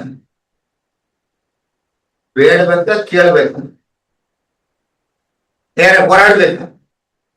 ಮಾಡ್ಬೇಕಾಗಿರೋದೇನು? ರಕ್ಷಣೆ. ಒಂದೊಂದು ಬಿಟ್ಬಿಟ್ಟು ಬಾ, ಹೋಗು, ಕೂತ್ಕೋ, ತುಂಬಕೋ, ಮಾಡುವ, ಅದು ಮಾಡುವ, ಇದು ಮಾಡುವ. ಯಾರು ಹೇಳಿದ್ದಾರೆ ನಿಮ್ಗೆ? ಸತ್ಯವೇದದಲ್ಲಿ ಹೇಳ್ತದೆ. ಮಾಡೋದನ್ನ ಮಾಡೋದ್ ಬಿಟ್ಬಿಟ್ಟು ಮಾಡಿದ್ದೆಲ್ಲ ಮಾಡ್ತಾ ಇದ್ರೆ ಪವಿತ್ರಾತ್ಮ ಏನು ಬರ್ತಾನೆ? ಗಮನಿಸ್ರಿ, ಇದು ದೇವರ ವಾಕ್ಯ ನಿಯಮ ಆಯ್ತು. ಈಗ ಈ ದಿವಸಗಳಲ್ಲಿರುವಂತ ತಪ್ಪಾದ ಯೋಚನೆ ಏನಂದ್ರೆ, ಕನಸಿನಲ್ಲಿ ದೇವರು ಆತ್ಮ ಬಂದು ನನಗೆ ಹೇಳ್ದ ಅಂತ ಅನೇಕರು ಹೇಳ್ತಾರೆ. ನಾನು ಒಂದು ಸಭೆಯಲ್ಲಿ ಮಾತನಾಡ್ತಾ ಇದ್ದೀನಿ. ಈ ದಿವಸಗಳಲ್ಲಿ ದೇವರು ಕನಸು ದರ್ಶನಗಳ ಮೂಲಕ ಮಾತನಾಡಲ್ಲ. ಅದಕ್ಕೆ ನಾನು ಒಂದು ವಚನ ತೋರಿಸ್ತೆ. ಹೋದ್ರಿ ಕೊಲೊಸ್ಸರಿಗೆ ಬರೆದ ಪತ್ರಿಕೆ 2ನೇ ಅಧ್ಯಾಯ 18 ಮತ್ತು 19ನೇ ವಚನ. Colossians chapter 2 verse 18 and 19. ಕೆಲವರು ಅತಿ ವಿನಯದಲ್ಲಿಯೂ ದೇವದೂತರ ಪೂಜೆಯಲ್ಲಿಯೂ ಆಸಕ್ತರಾಗಿದ್ದಾರೆ. ತಮಗೆ ದರ್ಶನಗಳಾದವೆಂದು ಕೊಚ್ಚಿಕೊಳ್ಳುತ್ತಾರೆ ಮತ್ತು ಪ್ರಾಪಂಚಿಕ ಬುದ್ಧಿಯಿಂದ ನಿರಾಧಾರವಾಗಿ ಆಧಾರ ಇಲ್ಲ. ಅವರ ಮಾತಿಗೆ ಸತ್ಯವೇದದಲ್ಲಿ ಆಧಾರ ಇಲ್ಲ. ನಮಗೆ ದರ್ಶನಗಳಾಯಿತು ಅಂತ ಗುದ್ದುಕೊಂಡಿದ್ದಾರೆ ಇವರು ಕ್ರಿಸ್ತನೆಂಬ ಶಿರಸನ್ನ ಬಿಟ್ಟವರು. ಇವರು ಮುಂದೆ ಏನಿದೆ ಅಲ್ಲಿ? ಒಪ್ಪಿಕೊಂಡಿದ್ದಾರೆ. ಆದರೆ ಕ್ರಿಸ್ತನೆಂಬ ಶಿರಸ್ಸಿನ ಹೊಂದಿಕೆಯನ್ನು ಬಿಟ್ಟವರಾಗಿದ್ದಾರೆ. ಕ್ರಿಸ್ತನ ಶಿರಸ್ಸಿಲ್ಲ ಅವರಿಗೆ, ಕ್ರಿಸ್ತನನ್ನು ಹೊಂದಿಲ್ಲ ಅವರು. ಇವ್ರು ಏನ್ ಮಾಡ್ತಾರೆ? ನನಗೆ ದರ್ಶನ ಆಗ್ತಾ ಇದೆ, ನನಗೆ ಕನಸಿನಲ್ಲಿ ದೇವರಾತ್ಮ ಮಾತಾಡದ ಅಂತ ಸುಳ್ಳು ಹೇಳ್ಕೊಂಡು ಉಬ್ಬಿಕೊಂಡಿದ್ದಾರೆ. ಅವ್ರ ಬಗ್ಗೆ ನಾವ್ ಏನ್ ಮಾಡ್ಬೇಕಂತೆ? ಮುಂದೆ ಏನಿದೆ ಅಲ್ಲಿ? ಇಂಥವರು ನಿಮಗೆ ತರುತ್ತಿರುವ ಬಿರುದನ್ನು ಅಪಹರಿಸುವುದಕ್ಕೆ ಅವಕಾಶ ಮಾಡಿ ಕೈ ಕಟ್ಕೊಂಡು ಹೋಗ್ತಿರೋದ ಅಲ್ಲಿ. ಇಂಥವ್ರ ಬಗ್ಗೆ ಎಚ್ಚರಿಕೆ ಆಗಿರಿ. ನೀವು ಹೊಂದಿರೋದನ್ನ ತೆಗೆದು ಬಿಡ್ತಾರೆ ನಿಮ್ನ. Be careful. ಹಾಗಾದ್ರೆ ದೇವರು ಈ ದಿವಸಗಳಲ್ಲಿ ದರ್ಶನ ಕನಸುಗಳ ಮೂಲಕ ಮಾತಾಡೋಲ್ವಾ, ಅವ್ರು ಕೊಡೋ ಆಧಾರ ಏನು? ನಾನು ಒಂದು ಸಭೆಯಲ್ಲಿ ಮಾತನಾಡ್ತಾ ಇದ್ದೆ. ಮಾತನಾಡುವಾಗ ಒಬ್ಬ ಲೇಡಿ ಆದ್ಮೇಲೆ ನಾನು ಈ ಪರೋಶೆ 2:18-19 ತೋರಿಸ್ದೆ, ದರ್ಶನಗಳಾಗಲ್ಲ. ಆದಿಯಲ್ಲಿ ದೇವರು ಕನಸು ದರ್ಶನಗಳ ಮೂಲಕ ಮಾತಾಡ್ತಾ ಇದ್ದ. ಯಾವಾಗ? ಹಳೆ ಒಡಂಬಡಿಕೆ ಸಮಯದಲ್ಲಿ. ನಿಜ ನನ್ನ ಮಾತು. ಇಬ್ರಿಯ ಪತ್ರಿಕೆ 1ನೇ ಅಧ್ಯಾಯ 1 ಮತ್ತು 2ನೇ ವಚನ. Hebrews chapter 1 verse 1 and 2. ಪುರಾತನ ಕಾಲದಲ್ಲಿ ನಮ್ಮ ಪಿತೃಗಳ ಸಂಗಡ ಪ್ರವಾದಿಗಳ ಬಾಯಿಂದ ಭಾಗವಾಗಿಯೂ ವಿಧ ವಿಧವಾಗಿಯೂ ಮಾತಾಡಿದ ದೇವರು ಈ ಅಂತ್ಯ ದಿನಗಳಲ್ಲಿ ನಮ್ಮ ಸಂಗಡ ಮಗನ ಮುಖಾಂತರ ಮಾತಾಡಿದ್ದಾನೆ. ಇದನ್ನು ಎಲ್ಲಕ್ಕೂ ಬಾಧ್ಯರನ್ನಾಗಿ ನೇಮಿಸಿದನು. ಸಾಕು ಬಿಡ್ರಿ. ಪುರಾತನ ಕಾಲದಲ್ಲಿ ನಮ್ಮ ಪಿತೃಗಳ ಸಂಗಡ ಭಾಗವಾಗಿ ವಿಧ ವಿಧವಾಗಿ ದರ್ಶನ, ಕನಸು ಈ ಮೂಲಕ ದೇವರು ಮಾತನಾಡಿದ್ದಾನೆ. ಈ ದಿವಸ ತನ್ನ ಮಗನ ಮೂಲಕ ಮಾತನಾಡಿದ್ದಾನೆ. ಎಲ್ಲಿಗೆ ಗೊತ್ತಾಗ್ತದೆ ಮಗನ ಮೂಲಕ ಮಾತನಾಡಿರೋದು ನಮಗೆ? ವಾಕ್ಯ return word of god with us. ದೇವರು ಏನ್ ಹೇಳ್ಬೇಕಾಗಿದ್ದಾನೆ ಎಲ್ಲವನ್ನ ಪ್ರಕಟ ಮಾಡ್ಬಿಟ್ಟಿದ್ದಾನೆ. ಇವತ್ತು ಈ ದಿವಸ ಕನಸು ದರ್ಶನಗಳ ಮೂಲಕ ಮಾತನಾಡಲಿಕ್ಕೆ ಸಾಧ್ಯತೆ ಇಲ್ಲ. ಇದನ್ನ ನಾನು ಹೇಳಿದೆ. ಆಗ ಅವ್ರೇನ್ ಹೇಳಿದ್ರು, ಅಂಕಲ್ ನೀವ್ ಹೇಳ್ಬಿಟ್ರಿ ಇವತ್ತು ದರ್ಶನ ಇಲ್ಲ, ಕನಸುಗಳ ಮೂಲಕ ಮಾತನಾಡಲ್ಲ ಅಂತ ನೀವ್ ಹೇಳ್ಬಿಟ್ರಿ. ಅದೇಂಗೆ ಅಂಕಲ್ ನೀವ್ ಹೇಳಿದ್ರಿ? ಏನಮ್ಮ ನಿನ್ಗೆ ಎಕ್ಸ್ಪೀರಿಯನ್ಸ್? ಹೌದು ಅಂಕಲ್, ನಮ್ ಪಕ್ಕದ ಮನೆ ಸ್ಟ್ರೀಟ್ ಅಲ್ಲಿ ಒಬ್ಬ ಲೇಡಿ ಇದ್ದಾರೆ, ಪಕ್ಕ ಸ್ಟ್ರೀಟ್ ಅಲ್ಲಿ. ಅವರು ಅವತ್ತು ಮಧ್ಯಾಹ್ನ 3 ಗಂಟೆಗೆ ಬಂದ್ರು. ನಾನು ಬಹಳ ದುಃಖದಲ್ಲಿದ್ದೆ. ಅವ್ರು ಬಂದು ಹೇಳಿದ್ರು, ಅಮ್ಮ ನೀನು ಬಹಳ ದುಃಖದಲ್ಲಿದ್ದಿ, ದೇವರಾತ್ಮನ ಈಗ ತಾನೇ ನನಗೆ ಬಂದು ಹೇಳ್ಬಿಟ್ಟು ಹೋದ. ಕೇಳಿಸ್ಕೊಳ್ಳಿ, ಈಗ ತಾನೇ ಬಂದು ಹೇಳ್ಬಿಟ್ಟು ಹೋದ. ಪಾಪ ಅವಳು ಬಹಳ ದುಃಖದಲ್ಲಿದ್ದಾರೆ, ಹೋಗಿ ಪ್ರಾರ್ಥನೆ ಮಾಡು ಅಂತ ಹೇಳ್ದ. ಅದಕ್ಕೆ ನಾನು ಬಂದಿದ್ದೀನಿ. ಅದೇಂಗೆ ಅನ್ಕೋ, ಅವ್ರಿಗೆ ದರ್ಶನ ಅಂದ್ರೆ ಹೆಂಗ್ ಗೊತ್ತಾಯ್ತು? ಸರಿ, ನಾನು 45 ವರ್ಷದಿಂದ ಇದೇ ಮಾಡ್ಕೊಂಡಿರೋ, ನನಗೆ ಡೈಲಾಗ್ ಕೊಟ್ರೆ ನಾನು ಸುಮ್ಮನೆ ಇರ್ತೀನಿ. ನಾನಂದೆ ನೀನ್ ದೇವ್ರ ಮಗಳ ಅಮ್ಮ ಅಂದೆ. ಯಾಕ ಅಂಕಲ್ ಹಿಂಗ್ ಕೇಳ್ತೀರಿ? ಎಷ್ಟು ವರ್ಷದಿಂದ ದೇವ್ರ ಮಗಳು? 45 ವರ್ಷದಿಂದ ರಕ್ಷಣೆ ಹೊಂದಿ 45 ವರ್ಷ ಆಯ್ತು. ಹೌದಲ್ಲಮ್ಮ? ಹಾಗಾದ್ರೆ ದೇವರ ಆತ್ಮನ ಬರ್ಬೇಕಾದ್ರೆ ಈ ಅಮ್ಮ ಬಂದಿದ್ದೇನಿಲ್ಲ ಅಂದ್ರೆ ಪಕ್ಕದ ಬೀದಿ. ಅಲ್ಲಿ ಯಾಕೆ ದೇವರ ಆತ್ಮನಿಗೆ ಗೂಗಲ್ ಏನೋ ಇದೆಯಲ್ಲಪ್ಪ, ಆ ಮ್ಯಾಪ್ ಹಾಕಿದ್ರೆ ನಿಮ್ಮನೆ ಅಡ್ರೆಸ್ ಮಿಸ್ ಆಗೋಯ್ತಾ? ಅದ್ಯಾಕೆ ನಿನಗೆ ಡೈರೆಕ್ಟ್ ನೀನ್ ದೇವ್ರ ಮಗಳು, ನಿನಗೆ ಡೈರೆಕ್ಟ್ ಆಗಿ ಹೇಳೋದು ಬಿಟ್ಬಿಟ್ಟು ಅವಳ ಹತ್ರ ಹೇಳ್ಬಿಟ್ಟು ಯಾಕೋದ ಅಂತ ಕೇಳಿದೆ. ಮೂವತ್ತು ಇದನ್ನ ನಾವು ಯೋಚನೆ ಮಾಡಿಲ್ಲ. ಇನ್ನು ಯೋಚನೆ ಮಾಡಿದ್ರೆ ಹಿಂಗೆ ಕೇಳ್ಸದ ಅಂದೆ. ಅಲ್ಲ, ದೇವರಾತ್ಮನ ಈ ಅಮ್ಮನೇ ಸ್ವಾಮಿ ನಂಬಿರೋದಾದ್ರೆ ದೇವರಾತ್ಮ ಅಲ್ಲಿ ಯಾಕೆ ಹೇಳ್ಬಿಟ್ಟು ಹೋದ? ರೋಡ್ ಗೊತ್ತಾಗ್ಲಿಲ್ವಾ? ರೋಡ್ ಗೊತ್ತಾದ್ರೆ ಗೂಗಲ್ ಏನೋ ಇದೆ, ಇಲ್ಲಿ ಹೋಗಂತೆ ಹಿಂಗ್ ಕರ್ಕೊಂಡ್ ಸೇರಿಸ್ತಾನವ. ಅದ್ರಾರು ನೋಡ್ಕೊಂಡ್ ಬರ್ಬೇಕಾಗಿತ್ತಲ್ಲ ದೇವ್ರದ್ದು. ಅಲ್ಲಿ ಯಾಕೆ ಹೋದ ಕೇಳ್ದೆ. ಕೇಳ್ಬೋದ? ಹೌದು ಅಂಕಲ್, ಇದು ನಮ್ಗೆ ಅರ್ಥ ಆಗಲ್ಲ. ಅರ್ಥ ಆಗ್ತಿಲ್ಲೇ ನಿಮಗ್ ತಲೆ ತಿನ್ನೋದು. ಯೋಚನೆ ಮಾಡ್ರಿ. ಸರಿ, ಈಗ ಇವ್ರು ಏನು ಆಧಾರ ಕೊಡ್ತಾ ಇದ್ದಾರೆ? ಇವತ್ತು ನಮ್ಗೆ ಕನಸು ಬೀಳ್ತದೆ, ದರ್ಶನ ಬೀಳ್ತದೆ ಅಂತ ಅವ್ರು ಕೊಡೋದ ಆಧಾರ ಏನಂದ್ರೆ ಅಪೊಸ್ತಲರ ಕೃತಿ 2ನೇ ಅಧ್ಯಾಯ 17ನೇ ವಚನ. ದಯಮಾಡಿ ಓದ್ರಿ. ಕಡೆ ದಿವಸಗಳಲ್ಲಿ ನಾನು ಎಲ್ಲಾ ಮನುಷ್ಯರಿಗೆ ನನ್ನ ಆತ್ಮವನ್ನು ಸುರಿಸುವೆನು. ನಿಮ್ಮಲ್ಲಿರುವ ಗಂಡಸರು ಹೆಂಗಸರು ಪ್ರವಾದಿಸುವೆನು. ನಿಮ್ಮ ಯೌವನಸ್ಥರಿಗೆ ದಿವ್ಯ ದರ್ಶನಗಳಾಗುವವು. ನಿಮ್ಮ ಹಿರಿಯರಿಗೆ ಕನಸುಗಳು ಬೀಳುವವು. ಪೇತ್ರನು ತಾನೇ ಪಂಚಾಶತಮ ದಿವಸದಲ್ಲಿ ಪವಿತ್ರಾತ್ಮನು ಆಗಮನ ಆದಾಗ ಸ್ವತಃ ಪೇತ್ರನೇ ಹೇಳಿದ್ದಾನೆ, ಆದಿ ಸಭೆಯಲ್ಲಿ ಹೊಸ ಒಡಂಬಡಿಕೆಯಲ್ಲಿ ನಿಮ್ಮ ಯೌವನಸ್ಥರಿಗೆ ಕನಸುಗಳು ಬೀಳ್ತವೆ, ನಿಮ್ಮ ಯೌವನಸ್ಥರಿಗೆ ಕನಸುಗಳು ಬೀಳ್ತವೆ, ದಿವ್ಯ ದರ್ಶನಗಳು ಆಗ್ತವೆ ಅಂತ ಹೇಳಿದ್ದಾನೆ. ಯಾವಾಗ? ಕಡೆ ದಿವಸಗಳು. ಇದನ್ನ ಆಧಾರ ಮಾಡ್ತಾರೆ ಅವರು. ಏನ್ ಹೇಳ್ತೀರಿ ಇದಕ್ಕೆ? ನೀವೇನಾರು ಹೇಳ್ಬಿಡಿ, ನಾನು ಡಿಸೈಡ್ ಮಾಡ್ಬಿಡ್ತೀನಿ ನಾನು. ಯಾಕಂದ್ರೆ ಈ ಕನಸು ಬೀಳೋದು ಲೇಡೀಸ್ಗೆ ಜಾಸ್ತಿ, ಇಲ್ಲಿ ಲೇಡೀಸ್ಗಲ್ಲ. ನಾನು ಅಲ್ಲಿ ನೋಡ್ತಾ ಇರ್ತೀನಿ. ನಾನು ಒಮ್ಮೆ ನನ್ನ ಆಫೀಸ್ನಲ್ಲಿ ಸೇವೆ ಮಾಡ್ತಾ ಇದ್ದೆ. ತುಂಬಾ ಜನ ಅನ್ಯ ಮಕ್ಕಳನ್ನ ಕರ್ತವ್ಯ ಮಾಡಿ ನಡೆಸಿದೆ. ಅವರನ್ನೆಲ್ಲ ಆಯಾ ಏರಿಯಾದಲ್ಲಿ ಸಭೆಗಳಿದೆ, ಅಲ್ಲಿಗೆ ನಾವು ಜಾಯಿನ್ ಮಾಡ್ತಾ ಇತ್ತು. ಪ್ರತಿದಿನ ಮಧ್ಯಾಹ್ನ ನಾನು ಒಂದು ಬೈಬಲ್ ಸ್ಟಡಿ ಮಾಡ್ತಾ ಇದ್ದೆ. ಅದಕ್ಕೆ ಅವರೆಲ್ಲ ಬರ್ತಾ ಇದ್ರು. ಸಡನ್ ಆಗಿ ಕೆಲವು ಲೇಡೀಸ್ ನಿಂತ್ಕೋದು. ನಾನೇನು ಹಿಂಜಾರಿ ಹೋದ್ರೇನು ಅಂತ ಒಮ್ಮೆ ನನಗೆ ಆ ಕಚೇರಿಯಲ್ಲಿ ಸಿಕ್ಕಿದಾಗ, ಯಾಕೆ ಸಿಸ್ಟರ್ ಬರ್ತಾ ಇಲ್ಲ ಮಧ್ಯಾಹ್ನ ಬೈಬಲ್ ಸ್ಟಡಿ? ಇಲ್ಲ ಸರ್, ನಿಮಗಿಂತಲೂ ಅವ್ರು ಬಹಳ ಚೆನ್ನಾಗಿ ಹೇಳ್ತಾರೆ, ಅದಕ್ಕೆ ಇಲ್ಲಿ ಅಮ್ಮ ಎದುರುಗಡೆ ಆಫೀಸ್ನಲ್ಲಿ ಒಬ್ರು ಹಂಸವೇಣಿ ಅಂತಿದ್ದಾರೆ, ಅವ್ರು ನಡ್ತಾ ಇದ್ದಾರೆ, ಬಹಳ ಚೆನ್ನಾಗಿ ಹೇಳ್ತಾರೆ, ಅದಕ್ಕೆ ಅಲ್ಲಿ ಹೋಗ್ತಾ ಇದ್ದೀನಿ. ಹೌದಾ? ಏನ್ ಚೆನ್ನಾಗಿ ಹೇಳ್ತಾರೆ ಅಮ್ಮ? ಅಯ್ಯೋ ಅಂಕಲ್ ಸರ್, ಅವರು ನಿನ್ನ ಮನೆಯಲ್ಲಿ ಕಷ್ಟ ಇದೆ, ಕಷ್ಟ ಇಲ್ಲದ ಮನೆ ಯಾವ್ದಿದೆ? ನಿನ್ ಗಂಡ ಬಹಳ ಹಿಂಸೆ ಇದೆ, ಅವ್ರಿಗೆ ದೇವರ ಆತ್ಮನು ಕನಸಿನಲ್ಲಿ ಮಾತಾಡ್ತಾನಂತೆ, ಕರೆಕ್ಟಾಗಿ ಹೇಳ್ತಾರೆ, ಅದಕ್ಕೆ ಅಲ್ಲಿ ಹೋಗ್ತಾ ಇದೀವಿ. ಒಂದ್ ಕೆಲಸ ಮಾಡಿ, ಕನಸ್ಬೇಡಿ ಅವ್ರಿಗೆ, ಅವರು ಒಂದ್ಸಲ ನನ್ನನ್ನ ಬಂದು ಮಾತಾಡ್ಸಕ್ ಹೇಳಿ, ಅದಾದ್ಮೇಲೆ ನೀವು ಬೇಕಿದ್ರೆ ಅಲ್ಲೇ ಹೋಗಿ, ಅಲ್ಲಿವರೆಗೂ ಹೋಗ್ಬೇಡಿ, ಇವ್ರು ಹೋಗೋದ್ ನಿಲ್ಲಿಸ್ತು. ಅಯ್ಯಮ್ಮ ಬಂತು ನಂತರ ಬರುವಾಗಲೇ ನನ್ನ ಕಚೇರಿಯಲ್ಲಿ ನಾನು ಕೂತಿದ್ದೇನೆ, ಊಟದ ಸಮಯ. ಅಲ್ಲೇಲೂಯ ಅಂದ್ರು. ನನಗೆ ಇವರೊಬ್ಬರಿಗೆ ಅಲ್ಲೇಲೂಯ ಗೊತ್ತಿರೋದು, ನನಗೆ ಗೊತ್ತಿರೋದು ಅಲ್ಲೇಲೂಯ ಅಂದ. ಏನು ದೇವರ ಆತ್ಮನ ಕಾರ್ಯ ಬ್ರದರ್! ನಿನ್ನೆ ರಾತ್ರಿ ಸೊಲೊಮನ್ ಬ್ರದರ್ ಹತ್ರ ಹೋಗಿ ಮಾತಾಡುವಂತ ದೇವರ ಆತ್ಮನ ಹೇಳ್ದ ಅಂತ. ನಾನು ಇಂಥ ಡೈಲಾಗ್ ನಾನ್ ಬೇಕಾದಷ್ಟು ಕೊಡೋದಿದ್ದೀನಿ. ನಾನಂದೆ, ವಾಟ್ ಎ ಕೋಇನ್ಸಿಡೆಂಟ್ ಸಿಸ್ಟರ್, ನನಗೂ ಕೂಡ ದೇವರ ಆತ್ಮ ನಿನ್ನೆ ರಾತ್ರಿ ಹಂಸವೇಣಿ ನಿಮ್ಮ ಬಳಿಗೆ ಬರ್ತಾರೆ, ಅವರಿಗೆ ಚೆನ್ನಾಗಿ ವಾಕ್ಯ ಹೇಳುವಂತ ನನಗೆ ಹೇಳುವಾಗ ರಾತ್ರಿ ಅಂತಂದೆ. ಹಂಗಂದಿದೆ ಬರಲ್ಲ ಅಂತದ್ದು. ಇಲ್ಲ ಇಲ್ಲ, ಈಗ ಬಂದಿದ್ದೀರಿ, ಕೂತ್ಕೊಳ್ಳಿ. ಸತ್ಯವೇದ ಕೊಟ್ಟಂಗೆ ಅವರು ನನ್ನ ರೆಫರೆನ್ಸ್ಗಳು ತೋರಿಸುವಾಗ ತಲೆ ಕೆಟ್ಟೋಗಿ ಹೊರಟೋದು. ಯಾಕೆ ಹೇಳ್ತೀನಿ ಅಂದ್ರೆ, ಇಂಥವ್ರು ಬರ್ತಾರೆ ನಿಮ್ಮ ಬಳಿಗೆ, ನಮಗೆ ಕನಸು ಬೇಕು, ದರ್ಶನ ಬೇಕು. ಎಲ್ಲಿಂದ ಆಧಾರ ಮಾಡ್ತಾ ಇದ್ದಾರೆ? ಅಪೊಸ್ತುತಿ 2ನೇ ಅಧ್ಯಾಯ 17ನೇ ವಚನ. ಸರಿ, ಅಪೊಸ್ತುತಿ 2ನೇ ಅಧ್ಯಾಯ 17ನೇ ವಚನದಲ್ಲಿ ಪೇತ್ರನು ಯಾಕೆ ಇದನ್ನ ರೆಫರ್ ಮಾಡ್ತಾರೆ? ಯಾಕೆ ಇಲ್ಲಿದೆ? ನೀವು ದರ್ಶನ ಕನಸು ಇಲ್ಲ ಅನ್ನೋದಾಗಿದ್ರೆ ಪೇತ್ರನ್ ಯಾಕೆ ಬರ್ದ ಇಲ್ಲಿ? ಪೇತ್ರನ್ ಯಾಕೆ ಆ ಬಾತು ಪ್ರಸಂಗದಲ್ಲಿ ಅದನ್ನು ಸೇರಿಸ್ತಾ? ಇದನ್ನ ನೀವು ಅರ್ಥ ಮಾಡ್ಕೊಳ್ಬೇಕು. ಏನಾಯ್ತು? ಪವಿತ್ರಾತ್ಮ ದಾನ ಆಯ್ತು. ಪವಿತ್ರಾತ್ಮ ದಾನ ಆದಾಗ ಪವಿತ್ರಾತ್ಮನ ದಾನ ಆಗಿದೆ ಎಂಬುದನ್ನ ಗೊತ್ತಾಗ್ಲಿಕ್ಕೆ ದೇವರು ಏನ್ ಮಾಡ್ದ? ಅವರಿಗೆ ಅನ್ಯ ಭಾಷೆಗಳಲ್ಲಿ ಮಾತನಾಡುವಂತ ಶಕ್ತಿ ಕೊಟ್ಟ.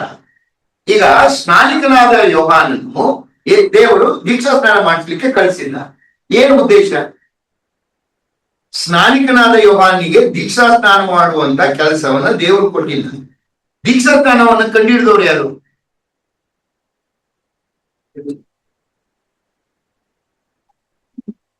ಭಾರಿ ಹುಷಾರಿದ್ದೀರಪ್ಪ ನೀವು.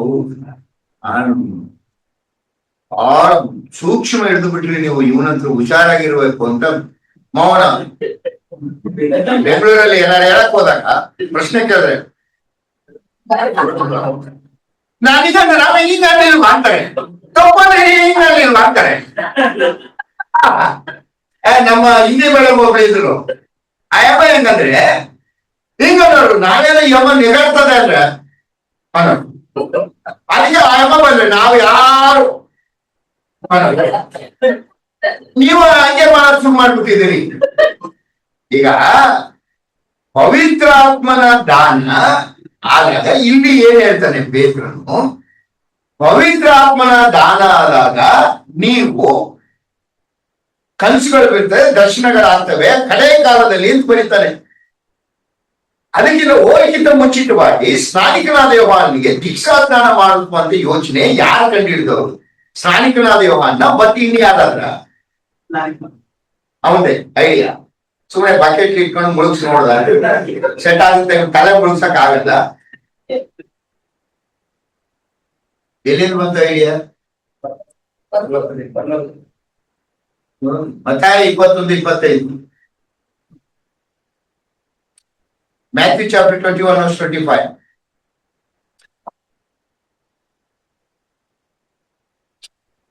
ದೀಕ್ಷಾಸ್ನಾನ ಮಾಡಿಸುವ ಅಧಿಕಾರವು ಯೋಹಾನನಿಗೆ ಎಲ್ಲಿಂದ ಬಂತು? ಪರಲೋಕದಿಂದಲೋ ಮನುಷ್ಯರಿಂದಲೋ ಬಂದನು? ಆಗ ಅವರು ಪರಲೋಕದಿಂದ ಬಂತೆಂದು ನಾವು ಹೇಳಿದರೆ, ಹಾಗಾದ್ರೆ ನೀವು ಅವನನ್ನು ಯಾಕೆ ನಂಬಲಿಲ್ಲ ಎಂದು ನಮಗೆ ಹೇಳ. ಮನುಷ್ಯರಿಂದ ಬಂತೆಂದು ಹೇಳಿದರೆ ಬಿಡ್ತಾರೆ. ಇಸ್ರಾಯೇಲ್ನಲ್ಲಿ ದೇವದೂಷಣೆ ಅದು. ಯಾಕಂದ್ರೆ ಅವನ್ ದೊಡ್ಡ ಪ್ರವಾದಿ ಅಂತ ನಂಬಿಟ್ಟಿದ್ರು. ಯಹೂದ್ಯರು ಬಹಳ ಹುಷಾರು, ಇವನು ದೊಡ್ಡ ಪ್ರವಾದಿ ಅಂತಿದ್ರು. ಮನುಷ್ಯರಿಂದ ಬಂತು ಅಂದ್ರೆ ದೇವದೂಷಣೆ ಆಗ್ಬಿಡ್ತದೆ, ತಲೆ ಸುಕೊಂಡ್ ಬಿಡ್ತಾರೆ. ಯೇಸುಸ್ವಾಮಿ ಏನ್ ಮಾಡ್ಬಿಟ್ಟ, ಪರಿಸರಿಗೆ ಇದನ್ನೇ ಪ್ರಶ್ನೆ ಹಾಕ್ಬಿಟ್ಟು ಯೇಸುಸ್ವಾಮಿ ಸ್ನಾನಿಕನಾದ ಯೋಹಾನನಿಗೆ ದೀಕ್ಷಾ ಸ್ನಾನ ಮಾಡಿಸುವ ಅಧಿಕಾರ ಪರಲೋಕದಿಂದ ಬಂತ ಭೂಲೋಕದಿಂದ ಬಂತ ಮನುಷ್ಯರಿಂದ ಬಂತ ಅಂತ ಕೇಳಿದ. ಪರಲೋಕದಿಂದ ಬಂತು ಅಂದ್ರೆ ನೀವ್ಯಾಕೆ ಮತ್ತೆ ಮಾಡಿಸ್ಕೊಳ್ಳಿಲ್ಲ? ಮನುಷ್ಯರಿಂದ ಬಂತು ಅಂದ್ರೆ ಜನ ಹಿಡ್ಕೊಂಡು ಇವ್ರ ಕಲ್ಲೆಡ್ಸ್ಕೊಂಡು ಬಂದ್ಬಿಡ್ತಾರೆ, ದೇವದೂಷಣೆ. ಏನ್ ಮಾಡ್ತಾನೆ ಯೇಸುಸ್ವಾಮಿ ಉತ್ತರ ಕೊಡಲ್ಲ, ಇವರು ಉತ್ತರ ಕೊಡಲ್ಲ. ಬಟ್ ಇದು ಉತ್ತರ ಯೋಹಾನನಿಗೆ ಕೊಡ್ತಾನೆ. ಯೋಹಾನ್ ಬರೆಸುವಂತೆ 1ನೇ ಅಧ್ಯಾಯ 33ನೇ ವಚನ. ಎಲ್ಲಿಂದ ಬಂದಂತೆ ಅವನಿಗೆ ಯೋಚನೆ? John's Gospel chapter 1 verse 33.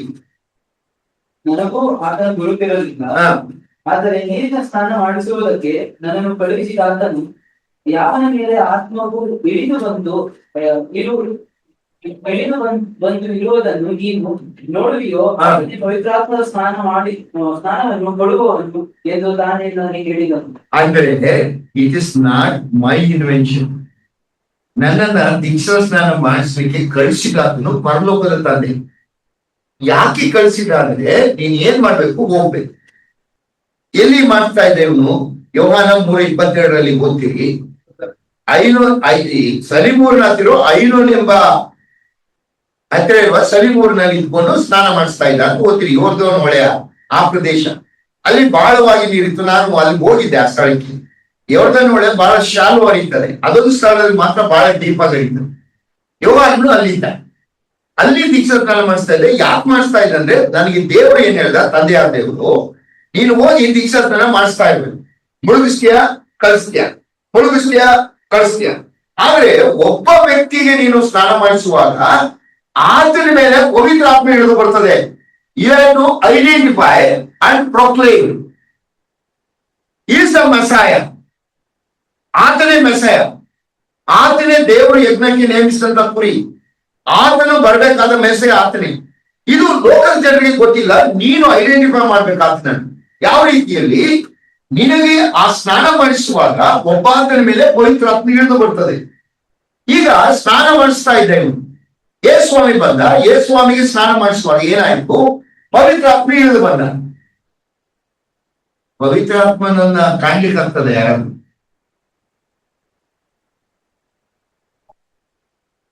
ಯಾವ ರೀತಿಯಲ್ಲಿ ಇಳಿದು ಬಂದ ಪವಿತ್ರಾತ್ಮ?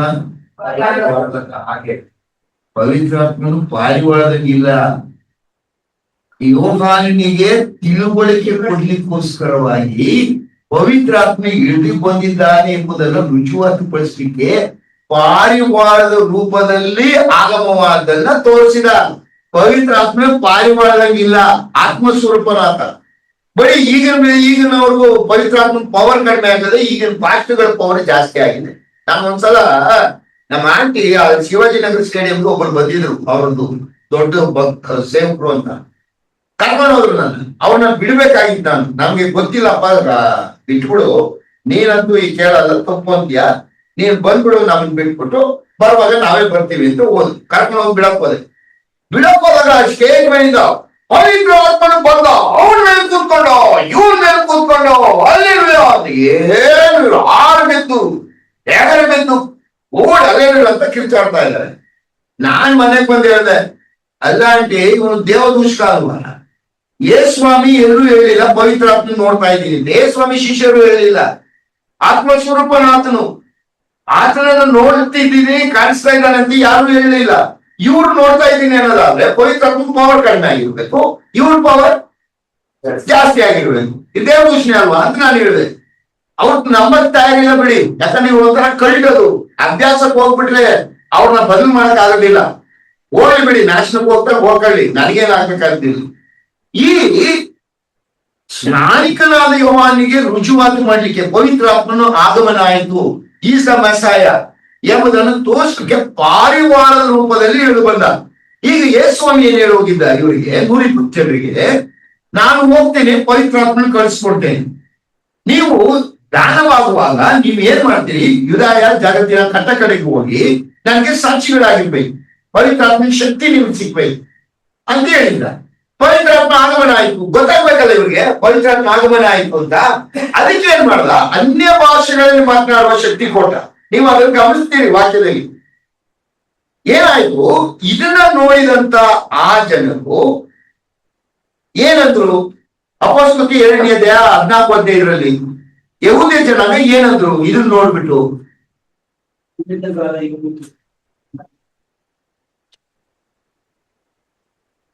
ಆಗ ಪೇತ್ರನು ಅನ್ನದಿಂದ ಅಪೊಸ್ತಲರ ಸಹಿತ ಎದ್ದು ನಿಂತು ಗಟ್ಟಿಯಾದ ಧ್ವನಿಯಿಂದ ಅವರಿಗೆ ಹೀಗೆ ಪ್ರಸಂಗ ಮಾಡ್ತಾರೆ. ಯೆಹೂದ್ಯರೇ, ಯೆರೂಸಲೇಮಿನಲ್ಲಿ ವಾಸವಾಗಿರುವ ಎಲ್ಲಾ ಜನರೇ, ಈ ಸಂಗತಿಯು ಏನೆಂದು ನಿಮಗೆ ಗೊತ್ತಾಗುವ ಹಾಗೆ ನನ್ನ ಮಾತಿಗೆ ಕಿವಿಗೊಡಿರಿ. ನೀವು ಭಾವಿಸಿದಂತೆ ಇವರು ಅಮಲ್ಯರಿದವರಲ್ಲ. ಈಗ ಬೆಳಿಗ್ಗೆ 9 ಗಂಟೆಯಾಗಿದೆ. ಏನ್ ತಿಳ್ಕೊಂಡ್ರು ಅವರು? ಯಹೂದ್ಯ ಜನಾಂಗ ಇವರು ಅನ್ಯ ಭಾಷೆ, ಯಾಕಂದ್ರೆ ಅನ್ಯ ಭಾಷೆ ಬರೋದೇ ಆವಾಗ ನಮ್ಗೆ. ರಾತ್ರಿ ನೋಡುದಲ್ಲ, ಎಕ್ಸ್ಪೀರಿಯನ್ಸ್ ಇದೆ ಅಂತ ನಾನು ಕೇಳಿದೆ. ನೀವು ಯಾರು ಬಾಯ್ ಬಿಡ್ಲಿ, ಈಗ ಬಿಡ್ತಾ ಇದ್ದೀರಿ. ಎಕ್ಸ್ಪೀರಿಯನ್ಸ್ ಆಗಿದ್ಯಾ? ಅನ್ಯ ಭಾಷೆ ಮಾತಾಡಿದ್ದೀರಾ? ಯಾವಾಗ? ಅದನ್ನೇ ಹೇಳಿದವರು. ಇವರು ಚೆನ್ನಾಗಿ ಎಣ್ಣೆ ಹೊಡೆದ್ಬಿಟ್ಟವ್ರೆ. ನಮಗೆ ಭಾಷೆಯಲ್ಲಿ ಇವ್ರು ಯಾಕೆ ಮಾತಾಡ್ತಾರೆ, ಹೆಂಗ್ ಬರ್ತದೆ, ಏನ್ ಹಾಕಿದ್ರೆ ಬರೋದು ಅಂತ ಅಂದ್ರು. ಆಗ ಪೇತ್ರ ಏನ್ ಮಾಡ್ದ? ಎದ್ದು ನಿಂತ್ಕೊಂಡ. ಯಾರ ಜೊತೆಗೆ ಎದ್ದು ನಿಂತ್ಕೊಂಡ? 11 ಮಂದಿ ಅಪೊಸ್ತಲರ ಜೊತೆಲಿ ಎದ್ದು ನಿಂತ. ಎದ್ದು ನಿಂತ ಏನಂದ? ಹೋಗಿರೆ ಅವ್ರನ್ನ ಕನ್ವಿನ್ಸ್ ಮಾಡ್ಲಿಕ್ಕೋಸ್ಕರವಾಗಿ ಅವನೇನ್ ಮಾಡ್ದ? ಯೋವೇಲ ಪ್ರವಾದನೆ 2ನೇ ಅಧ್ಯಾಯವನ್ನ ರೆಫರ್ ಮಾಡ್ತಾ ಇದ್ದಾನೆ ಇಲ್ಲಿ. ಯೋವೇಲ ಬರೆದ ಪ್ರವಾದ, ಜೋಯಲ್ ಚಾಪ್ಟರ್ 2 ವರ್ಸ್ 27-28 ಏನಿದೆ ಓದ್ರಿ. ಯೋವೇಲ ಬರೆದ ಪ್ರವಾದನೆ 2ನೇ ಅಧ್ಯಾಯ 27-28ನೇ ವಚನ.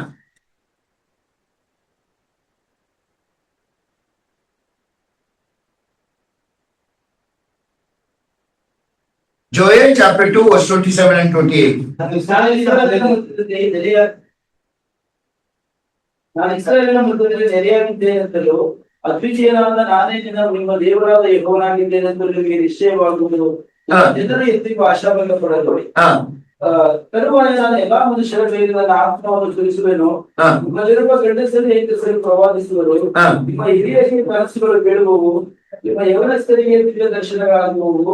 ಇದಲ್ಲದೆ ಆ ದಿನಗಳಲ್ಲಿ ದಾಸದಾಸಿಯರ ಮೇಲೆಯೂ ನನ್ನ ಆತ್ಮವನ್ನು ಚಲಿಸುವೆನು. ಯೆಹೋವನ ಆಗಮನದ ಭಯಂಕರವಾದ ಮಹಾದಿನ ಬರುವುದಕ್ಕೆ ಮುಂಚೆ ಉಮ್ಯಾಕಾಶಗಳಲ್ಲಿ ಬೆಂಕಿ. ಈಗ ಪೇತ್ರನು ಯಾವುದರ ರೆಫರ್ ಮಾಡ್ತಾ ಇದ್ದಾನೆ? ಎಲ್ಲಿಂದ ರೆಫರ್ ಮಾಡ್ತಾ ಇದ್ದಾನೆ? ಯೋವೇಲ ಬರೆದ ಪ್ರವಾದಿ. ಯೋವೇಲ ಬರೆದ ಪ್ರವಾದಿಯಲ್ಲಿ ಸಂಬೋಧನೆ ಆಗಿರೋದು ಯಾರಿಗೆ? ಸಭೆಗ, ಇಸ್ರಾಯೇಲ್ ಜನಾಂಗಕ್ಕ? ಇಸ್ರಾಯೇಲ್ಗೆ. ಯಾವ ದಿವಸದಲ್ಲಿ ಇದನ್ನ ಕಾಣ್ತೀರಿ ಅಂತಿದೆ ಅಲ್ಲಿ? ಯೆಹೋವನ ಆಗಮನದ ಭಯಂಕರವಾದ ಮಹಾದಿವಸಕ್ಕೆ ಮೊದಲು. ಅಂದ್ರೆ ಯಾವ ಕಾಲದಲ್ಲಿ ಅದು? ಯಾವ ಕಾಲದಲ್ಲಿ? ಸಂಕಟ ಕಾಲದಲ್ಲಿ. ಯೋವೇಲನು ಬರೆದಿರುವುದು ಸಂಕಟ ಕಾಲದಲ್ಲಿ ನಿಮ್ಮ ಯವನಸ್ಥರಿಗೆ ದರ್ಶನಗಳು ಬೀಳ್ತವೆ, ಕನಸುಗಳು ಬರ್ತವೆ, ಪವಿತ್ರಾತ್ಮ ಆ ರೀತಿಯಲ್ಲಿ ಕಾರ್ಯ ಮಾಡ್ತಾನೆ. ಇದನ್ನ ಪೇತ್ರನು ಯಾಕೆ ರೆಫರ್ ಮಾಡಿದ್ದಾನೆ ಅಂದ್ರೆ, ಈಗ ನಿಮಗೆ ಕನಸು ಬೀಳುತ್ತೆ, ದರ್ಶನ ಬೀಳುತ್ತೆ ಅಂತಲ್ಲ. ಅವ್ರು ಏನ್ ಮಾಡ್ಬಿಟ್ರು? ದೇವಾಲಯದಲ್ಲಿ ಯಹೂದ್ಯರಿದ್ರು. ಅವ್ರು ಯಾಕೆ ಬಂದಿದ್ರು ಅಲ್ಲಿಗೆ? ನೀವು ರಾತ್ರಿ ಕೇಳಿದ್ರಲ್ಲ, ಧರ್ಮೋಪದೇಶಕರಣ 16 3 ಜಾತ್ರೆಗಳಲ್ಲಿ ಅವ್ರು ಬರ್ಬೇಕಾಗಿತ್ತು. ಯೇಸ್ವಾಮಿ ಪಸ್ಕಾಪದಲ್ಲಿ ಸಂತ 40 ದಿವಸ ಇಲ್ಲಿಂದ ಪರಕೇರಿ ಹೋಗಿದ್ದ. ಪಂಚಾಶಕ್ರಮ ಜಾತ್ರೆ, ಯಹೂದ್ಯರು ದೇವಾಲಯಕ್ಕೆ ಬಂದಿದ್ದಾರೆ ಯಜ್ಞವನ್ನು ಅರ್ಪಿಸ್ಲಿಕ್ಕೆ. ಈ 120 ಜನ ಮೇಲಂತ ಕೊಟ್ಟಲ್ಲಿ ಪವಿತ್ರಾತ್ಮಕ್ಕೆ ಕಾಯ್ತಾ ಇದ್ರು. ಪವಿತ್ರಾತ್ಮ ಆಗಮನ ಆಯ್ತು. ಆಗಮನ ಆದಾಗ ದೊಡ್ಡ ಶಬ್ದ ಆಯ್ತು. ಯಹೂದ್ಯರು ದೇವಾಲಯದಿಂದ ಓಡ್ಬಂದ್ರು, ಏನ್ ನಡೀತಾ ಇದೆ ಅಂತ. ನಡುವಿಗೆ ಏನಾಯ್ತು? ನೀವು ಅಪೊಸ್ತಲ 2ನೇ 11ನೇ ವಚನದಲ್ಲಿ ಓದುವಾಗ 16 ದೇಶಗಳಲ್ಲಿ ಬಂದಿದ್ದ ಈ ಜನರ ಭಾಷೆಯಲ್ಲಿ ಈ 120 ಜನ ಮಾತಾಡ್ತಾ ಇದ್ದಾರೆ. ಇದನ್ನ ನೋಡ್ಬಿಟ್ಟು ಅವ್ರು ಏನ್ ಅನ್ಕೊಂಡ್ರು? ಇವರೆಲ್ಲ ಬೆಳಿಗ್ಗೆನೆ ಮದ್ಯಪಾನ ಮಾಡ್ಬಿಟ್ಟಿದ್ದಾರೆ, ಅಲ್ಲಿಂದ ನಮ್ಮ ಭಾಷೆಯಲ್ಲಿ ಇವ್ರು ಮಾತಾಡ್ತಾ ಇದ್ದಾರೆ ಅಂತ ತಿಳ್ಕೊಂಡ್ರು. ಪೇತ್ರ ಎತ್ತಿ ಅಂತ ಹೇಳ್ಬಿಟ್ಟು, ಇಲ್ಲ ಇಲ್ಲ, ಇದು ಬೆಳಿಗ್ಗೆ 9 ಗಂಟೆ. ಯಾರು ಮದ್ಯಪಾನ ಮಾಡೋಲ್ಲ ನಮ್ಮಲ್ಲಿ? ಇವ್ರು ಮದ್ಯಪಾನ ಮಾಡಿಲ್ಲ. ನೋಡ್ರಿ, ನಿಮ್ಮ ಪ್ರವಾದಿ ಅಂತ ಯೋವೇಲನು ಏನ್ ಹೇಳಿದಾನೆ? ನಿಮ್ಮ ಅಂತ್ಯ ದಿವಸ ಆವಾಗ ನಿಮ್ಮ ಯವನಸ್ಥರಿಗೆ ದರ್ಶನಗಳಾಗ್ತವೆ, ಕನಸುಗಳು ಬೀಳ್ತವೆ, ಪವಿತ್ರಾತ್ಮ ದಾನ ಆಗ್ತದೆ ಅಂತ ಬರೆದಿದ್ದಾನೆ. ಆದ್ರೆ ನಮ್ಮ ಯೇಸ್ವಾಮಿ ನಮಗೆ ಹೇಳೋಗಿದ್ದ, ನೀವು ನನ್ನ ನಂಬಿದಂತ ಮಕ್ಕಳ ಮೇಲೆ ಪವಿತ್ರಾತ್ಮ ದಾನ ಮಾಡ್ತೀನಿ ಅಂತ ಹೇಳಿದ್ದ. ಅದು ನಮಗೆ ಆಗಿದೆ. ನಿಮ್ಮ ಪ್ರವಾದಿ ಹೇಳಿದ್ದಾನೆ, ನೀವು ನಂಬ್ತೀರಿ. ನಮ್ಮ ಸ್ವಾಮಿ ನಮ್ಗೆ ಹೇಳೋಗಿದ್ದ, ನಮಗೆ ಪವಿತ್ರಾತ್ಮ ದಾನ ಆಗಿದೆ. ಕನ್ವಿನ್ಸ್ ಆದ್ರು ಅವರು, ಪೇತ್ರ ಮಾತ್ರ ಕನ್ವಿನ್ಸ್ ಆದ್ರು ಅವರು. ಆದ್ರ ಯಹೂದ್ಯರು ಕನ್ವಿನ್ಸ್ ಆದ್ರೆ ಇಲ್ವಾ? ಏನ್ ಗೊತ್ತು ನಿಮ್ಗೆ? ವರ್ಸ್ 41, Acts chapter 2 verse 41 ಏನಾಯ್ತು? ಅವನ ಮಾತಿಗೆ ಒಪ್ಪಿಕೊಂಡವರು. ಏನನ್ನು ಒಪ್ಪಿಕೊಂಡ್ರು? ಯೋವೇನು ಬರೆದಿದ್ದಾನೆ, ನಮ್ಮ ಅಂತ್ಯಕಾಲ ಇದ್ಯಾವ ಅಂತ್ಯಕಾಲ ಇದು? ಎರಡು ಅಂತ್ಯಕಾಲ ಇದೆಯಲ್ವಾ? ಒಬ್ಬ ಲೇಡಿ ನನಗೆ ಬಹಳವಾಗಿ ಪ್ರಸಂಗ ಮಾಡುವಾಗಲೇ ಮಧ್ಯೆ ನಿಂತ್ಬಿಟ್ಟು ಬಹಳಷ್ಟು ಇದು ಮಾಡಿದ್ರು. ನಾನು ಅವ್ರಿಗೆ ಕೇಳಿದೆ, ಅಲ್ಲಮ್ಮ, ಅವನು ಬರೀತಾ ಇರೋದು ಯೋವೇನು ಬರೀತಿರೋದು ಕಡೆ ಕಾಲ. ಯಾವ ಕಡೆ ಕಾಲ ಅದು?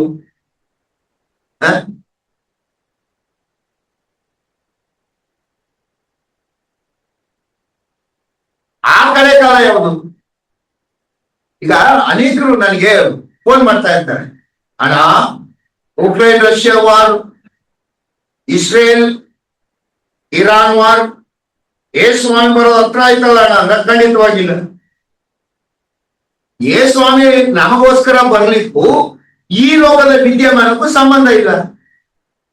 ಇದು ಯಾರಿಗೆ ಮಾತ್ರ? ಇಸ್ರಾಯೇಲರಿಗೆ.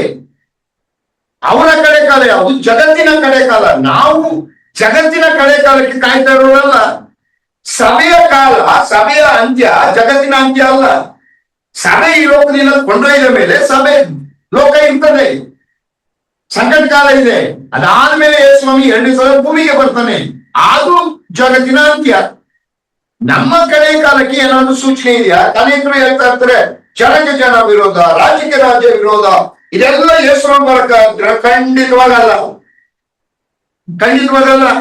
ನೀವು ವಾಕ್ಯದ ಗಮನಿಸಿದ್ದೀರಾ? ನೀವು ಮತ್ತಾಯ ವರ್ಷ 24 ಇದೆ ಹೋದ್ರಿ, 15ರಿಂದ 21 ವಚನ.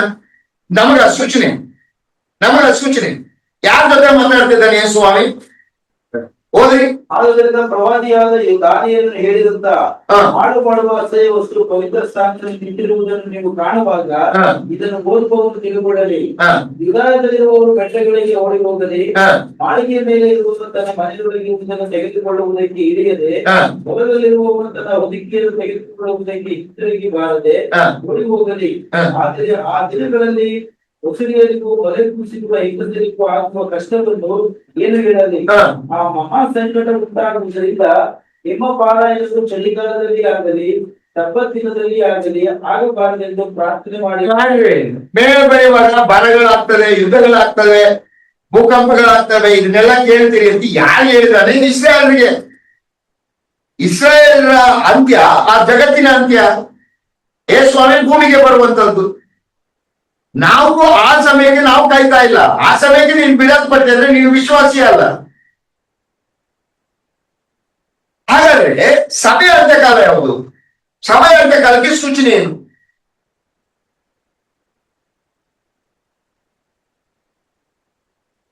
ಸಭೆಯ ಅಂತ್ಯಕಾಲಕ್ಕೆ ಸೂಚನೆ ಯಾವುದು?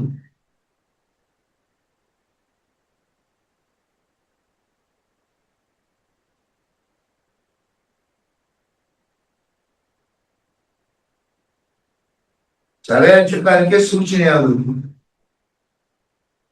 ಸಭೆಯ ಅಂತ್ಯಕಾಲಕ್ಕೆ ಸೂಚನೆ ಯಾವುದು ಗೊತ್ತಾ?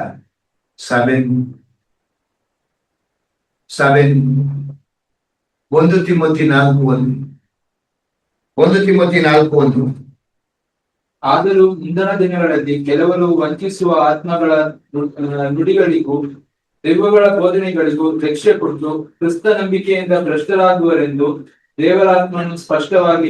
ಮುಂದಿನ ದಿವಸ ಅಂದ್ರೆ ಅಂತ್ಯ ದಿವಸಗಳು. ಸಭೆಯ ಅಂತ್ಯ ದಿವಸಗಳು ಹೇಗಿರ್ತದೆ ಅಂದ್ರೆ, ಆ ಸಭೆ ಅಂತ್ಯ ಆಗ್ತಾ ಇದೆ ಅನ್ನೋದಕ್ಕೆ ಸೂಚನೆ ಏನು ಗೊತ್ತಾ? ಆ ದಿವಸಗಳಲ್ಲಿ ಏನ್ ಮಾಡ್ತಾರೆ? ದೆವ್ವಗಳ ಬೋಧನೆಗೆ ಕಿವಿ ಕೊಡ್ತಾರೆ. ವಂಚಿಸುವ ಆತ್ಮಗಳು. ವಂಚಿಸುವ ಆತ್ಮ ಅಂದ್ರೆ ಯಾವುದು? ಈ ದಿವಸ ಇರುವಂತದ್ದು ಮಿರಾಕಲ್ ಅನ್ನ ಸೇವೆಯ ಸಾಧನವಾಗಿ ಉಪಯೋಗಿಸೋನು ಯಾರು? ಸ್ವಾಮಿ ತನ್ನ ಶಿಷ್ಯರಿಗೆ ಹೇಳಿದ್ದಲ್ವಾ? ಏನ್ ಹೇಳಿ ಹೋದ? ಹೋಗ್ರಿ, ಮಿರಾಕಲ್ ಮಾಡ್ರಿ, ಯಾರು ಮಿರಾಕಲ್ ನೋಡ್ತಾರೋ ನಂಬ್ತಾರೋ ಅವರಿಗೆ ತಂದೆ ಮಗ ಪರಿಶುದ್ಧಾತ್ಮ ದೀಕ್ಷಾಸ್ನಾನ ಮಾಡಿಸಿ ಅಂತ ಹೇಳಿ ಏನಿದೆ ಹೋದ್ರಿ ನೀವು ಮಾತುಗಳನ್ನು ಗಮನಿಸ್ಬೇಕಲ್ಲ. ಮಾರ್ಗಲ್ ಬಳಸುವಾಗೆ 16 ಇದೆ, 15, 16 ಏನಿದೆ ವಾಕ್ಯ ಏನಿದೆ?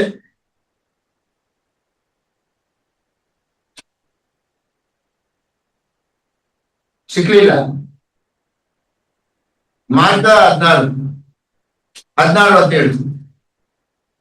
ನಂಬಿ ದೀಕ್ಷಾ ಸ್ನಾನ ಮಾಡಿಸಿಕೊಳ್ಳುವವನು ರಕ್ಷಣೆ ಹೊಂದುವನು, ಹಾ ನಂಬದೆ ಹೋಗುವವನು ದಂಡನೆಗೆ ಗುರಿಯಾಗುವನು. ಹಾ ಇದಲ್ಲದೆ ನಂಬುವವರಿಂದ ಈ ಸೂಚಕ ಕಾರ್ಯಗಳು ಉಂಟಾಗುವವು. ಯಾರಿಂದ ಆಗ್ತದೆ?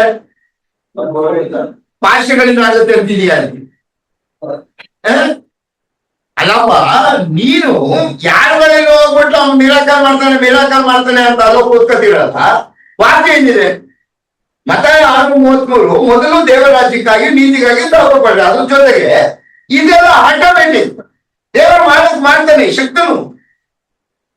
ದೇವರ ವಾಕ್ಯದಲ್ಲಿ ಎಲ್ಲಿ ಕೂಡ ಅವರು ಅಪೊಸ್ತಲರು ಯಾರಿಗೆ ಪ್ರಾಮಿನೆನ್ಸ್ ಕೊಟ್ಟರು ಗೊತ್ತಿ?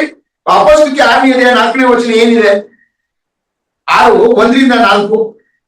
ಅಪೊಸ್ತಲಕ್ಕೆ 6 ಇದೆ, 1-4. ಆ ದಿವಸಗಳಲ್ಲಿ ಶಿಷ್ಯರು ಹೆಚ್ಚುತ್ತಾ ಬರಲಾಗಿ ಹಾ. ಅದರೊಳಗೆ ಗ್ರೀಕ್ ಭಾಷೆಯವರು, ಇಬ್ರಿಯ ಭಾಷೆಯವರು ಮೇಲೆ ದಿನದ ಉಪಚಾರದಲ್ಲಿ ನಮ್ಮ ವಿಧವೆಯರನ್ನು ಸರಿಯಾಗಿ ಪಾರಂಪರಿಸುವುದಿಲ್ಲವೆಂದು ಕುಣಿಯುತ್ತಿದ್ದರು. ಆಗ 12 ಮಂದಿ ಅಪೊಸ್ತಲರು ಶಿಷ್ಯ ಮಂಡಳಿಯನ್ನು ಕೂಡಿಸಿ, ನಾವು ದೇವರ ವಾಕ್ಯೋಪದೇಶವನ್ನು ಬಿಟ್ಟು ಉಪಚಾರ ಮಾಡುವ ಅವರು ಮಿರಾಕಲ್ ಮಾಡುವುದನ್ನು ಬಿಟ್ಟು ಇದೆಲ್ಲ ಮಾಡೋದಾಗಲಿಲ್ಲ. ಅವರು ಎಲ್ಲಿ ಕೂಡ ಹೀಲಿಂಗ್ ಮಿನಿಸ್ಟ್ರಿ ಅಂತ ಮಾಡ್ಲೇ ಇಲ್ಲ. ಜನ ಮೇಲೆ ಬಿದ್ದು ಅವ್ರ ಹತ್ರ ಹೋಗಿ ಬಟ್ಟೆ ಮುಟ್ಕೊಂಡು ಕ್ಲೀನ್ ಆಗ್ತಾ ಇದ್ರ ಹೊರತು ಇವ್ರು ಎಲ್ಲೂ ಮಾಡಲಿಲ್ಲ. ಯಾಕಂದ್ರೆ ಯೇಸುಸ್ವಾಮಿ ಹೇಳಿದ್ದ ಅವ್ರಿಗೆ. ಒಂದ್ಸಲ ದೇವ ಬಿಡಿಸ್ಬಿಟ್ಟು ಬಂದ್ರು ಇವ್ರು 70 ಜನ, ಅಧಿಕಾರ ಕೊಟ್ಟಿದ್ದ. ಓ ಸ್ವಾಮಿ, ದೇವಗಳು ನಮ್ಮ ಮಾತು ಕೇಳ್ತಾರ. ಅಬ್ಬಾ, ಏನ್ ಫುಲ್ ಪವರ್ ಬಂದ್ಬಿಡ್ತು. ಯೇಸುಸ್ವಾಮಿ ಅಂತಾನೆ, ದೇವಗಳು ನಿಮ್ಮ ಮಾತು ಕೇಳುತ್ತೆ ಅಂತ ಹೆಮ್ಮೆ ಪಡಬೇಡ್ರಿ, ನಿಮ್ಮ ಹೆಸರುಗಳು ಪರಲೋಕ ರಾಜ್ಯದಲ್ಲಿ ಬರೆದಲ್ಪಟ್ಟಿದೆ ಎಂಬುದಕ್ಕೆ ಹೆಮ್ಮೆ ಪಡ್ರಿ. ಅಂದ್ರೆ ರಕ್ಷಣೆ ಹೊಂದುತ್ತೀರಲ್ಲ, ಅದಕ್ಕಿಂತ ದೊಡ್ಡ ಮಿರಾಕಲ್ ವ್ಯಾಪಾರದಲ್ಲಿ ಯಾವೂ ಇಲ್ಲ. ಯೇಸುಸ್ವಾಮಿನ ಕೇಳಿದ್ರಲ್ವಾ ಮತ್ತಾಯ 12ರಲ್ಲಿ, ಸ್ವಾಮಿ ಆಕಾಶದ ಒಂದು ಸೂಚಿ ಕಾರ್ಯವನ್ನು ನಮಗೆ ಮಾಡಿ ತೋರಿಸು. ಲೂಕ 11:16 ಆಕಾಶದ ಒಂದು ಸೂಚಿ ಕಾರ್ಯ ತೋರಿಸು.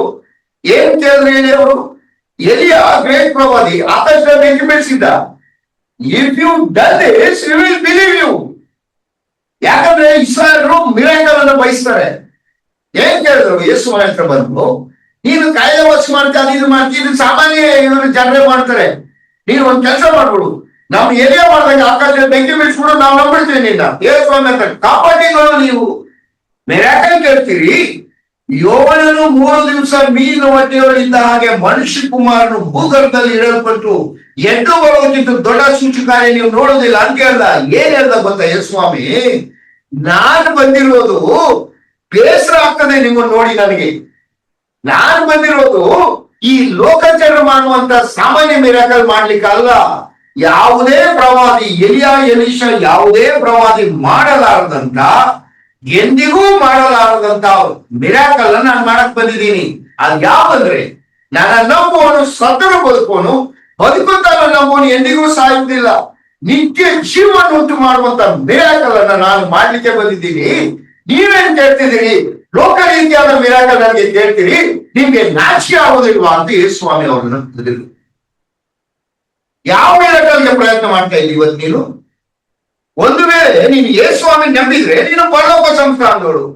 ಪರಲೋಕ ಸಂಸ್ಥಾನರಾಗಿ ಲೋಕದಲ್ಲಿ ಇದ್ರೇನು, ಈ ಲೋಕ ಬಿಟ್ರೇನು? ಕೇಳ್ರಿ ಪೌಲನು ಏನ್ ಹೇಳ್ತಾನೆ 2 ಕೊರಿಂಥ 5ನೇ ಅಧ್ಯಾಯದಲ್ಲಿ, ಈ ದೇಹದಲ್ಲಿ ಇರುವವರು ಕ್ರಿಸ್ತನಿಗೆ ದೂರದಲ್ಲಿರುವ ಪ್ರವಾಸಿ ಆಗಿದೆ. ಈ ದೇವರ ಗುಡಾರವನ್ನು ಕಿಂದ ಬಿಸಾಡ್ಬಿಟ್ಟು ಕರ್ತನ ಜೊತೆಯಲ್ಲಿ ಇರ್ಬೇಕು ಎಂಬುದೇ ನನ್ನ ಹಂಬಲ. ದೇಹದಲ್ಲಿದ್ರು ಸರಿ, ದೇಹವನ್ನು ಬಿಟ್ಟಿದ್ರು ಸರಿ, ಕರ್ತನ ಜೊತೆಯಲ್ಲಿ ಇರ್ಬೇಕಂದ್ರೆ ಅಲ್ಲಮ್ಮ.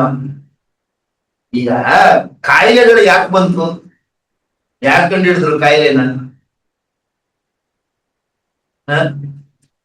ಕಾಯಿಲೆ ಕೊಟ್ಟವನೇ ಯಾರು? ಮನುಷ್ಯ ಪಾಪ ಮಾಡಿದಾಗ ಸಾಯ್ಬೇಕು ನೀನು. ಕಾಯಿಲೆ 90ನೇ ಕೀರ್ತನೆ ಸ್ಯಾಮ್ಸ್ 90 ವರ್ಷದಲ್ಲಿ ಏನಿದೆ? ಮನುಷ್ಯನ ಆಯುಷ್ಯು 70 ಕಷ್ಟ ಸುಖಗಳೇ ಅದ್ರ ಹಣಬರ ಅಂತಿದೆಯಾ? ಹೌದಾ ಬ್ರದರ್? ಯಾಕೆ ಗೊತ್ತಾ? ಸೆಟ್ಲ್ ಆಗ್ಬಿಡ್ತೀಯ ಅವ್ರು ಇಲ್ಲಿ ನಿನ್ ಸೆಟ್ಲ್ ಆಗಕ್ಕಲ್ಲ ಇರೋದು, ನೀನ್ ಪ್ರವಾಸಿ. ನೀನು ದೇವ್ರ ಏನ್ ಮಾಡ್ತಾನೆ? ನೀನ್ ಸೆಟ್ಲ್ ಆಗ್ಬಿಡ್ತೀಯ ಅಂತ ಕಾಯಿಲೆ ಕೊಡ್ತಾನೆ. ಕಾಯಿಲೆ ಕೊಡೋದು ನಿನ್ ಈತಕ್ಕೆ. ನೀನೇನ್ ಮಾಡ್ತೀಯ? ಕಾಯಿಲೆ ವಾಸಿ ಮಾಡೋದು ಅವನ್ ಹೋಗ್ತೀಯ. ಇವನು ಎಲ್ಲಾ ಕಾಯಿಲೆ ವಾಸಿ ಮಾಡೋದಿದ್ರೆ ನಿಮ್ಗೆ ಏನಿರಲ್ಲ, ಇಲ್ಲಿ ಮಾಡವೇ ಇರಲ್ಲ. ಮರಣ ಕೊಟ್ಟವನು ಯಾರು? ಆಶೀರ್ವಾದನ ಶಾಪನ? ಆಶೀರ್ವಾದನ ಶಾಪನ? ಮರಣ ಆಶೀರ್ವಾದ. ನೋಡ್ರಿ, ಮನುಷ್ಯ ಪಾಪ ಮಾಡಿದಾಗ ದೇವ್ರ ಮರ ಕಾಯಕ್ಕಿಟ್ಟಿದೆ ಅವ್ರನ್ನ. ಜೀವವೃಕ್ಷದ ಮರ ಕಾಯಿ ಇಟ್ಬಿಟ್ಟೆ. ಯಾಕಿಂತ ಗೊತ್ತಾ? ಇವನೇನು ಕೈ ಚಾಚಿ ತಿಂದ್ಬಿಟ್ರೆ ಈ ಲೋಕವನ್ನು ನರಕ ಮಾಡ್ಬೇಕು. ಯಾಕಂದ್ರೆ ಇವ್ನಿಗೆ ಮರಣ ಇಲ್ಲ. ಮರಣ ಇಲ್ಲೇ ಹೋದ್ರೆ ನಾನು ಏನು ಮಾಡ್ಬೇಕಾಗಲ್ಲ, ಅವನ ಶಾಶ್ವತ ನರಕ ಮಾಡ್ಬೇಕಾಗುತ್ತೆ.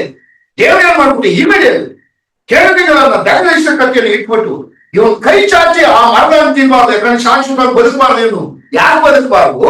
ಶಾಪಗ್ರಸ್ತವಾದ ಈ ಶರೀರವನ್ನ ತೆಗೆದು ಇವನಿಗೆ ಮಹಿಮಾ ಶರೀರವನ್ನು ಕೊಡ್ಬೇಕಾದ್ರೆ ಮರಣ ಕೊಡ್ಲೇಬೇಕಾದ್ರೆ. ಮರಣ ಅನ್ನೋದು ನಿಮ್ಗೆ ಶಾಪ ಅಲ್ಲಮ್ಮ, ಆಶೀರ್ವಾದ. ನೀವು ಈ ಆಶೀರ್ವಾದವನ್ನ ದೇವ್ರು ಕೊಡ್ಲಿಕ್ಕೆ ಹೋದ್ರೆ ಬೇಡ, ನನಗೆ ಇಲ್ಲೇ ಬದುಕ್ಬೇಕು ಅಂತ ಎಲ್ಲಿ ಇರ್ತೀನೋ ಇದಕ್ಕೆ ಇವಳೆಲ್ಲ ಈ ಸೈತಾನ ಕಾರ್ಯಗಳನ್ನು ಮಾಡುವಂತ ಈ ದೊಂಬರಾಟ ಮಾಡುವಂತ ಈ ಜನ ಇವ್ರ ಜೊತೆಗೆ ಸೇರ್ಕೊಂಡು ನೀವು ದೊಂಬರಾಟ ಆಡ್ಕೊಂಡು ಎಲ್ಲಿಗೆ ಹೋಗ್ತೀರಿ? ಯೇಸುಸ್ವಾಮಿ ಏನ್ ಹೇಳ್ತಾನೆ ತನ್ನ ಶಿಷ್ಯರಿಗೆ? ಏನ್ ಹೇಳೋದ? ಓದಿರಿ, ಸಾರಿರಿ. ಏನ್ ಸಾರಿರಿ?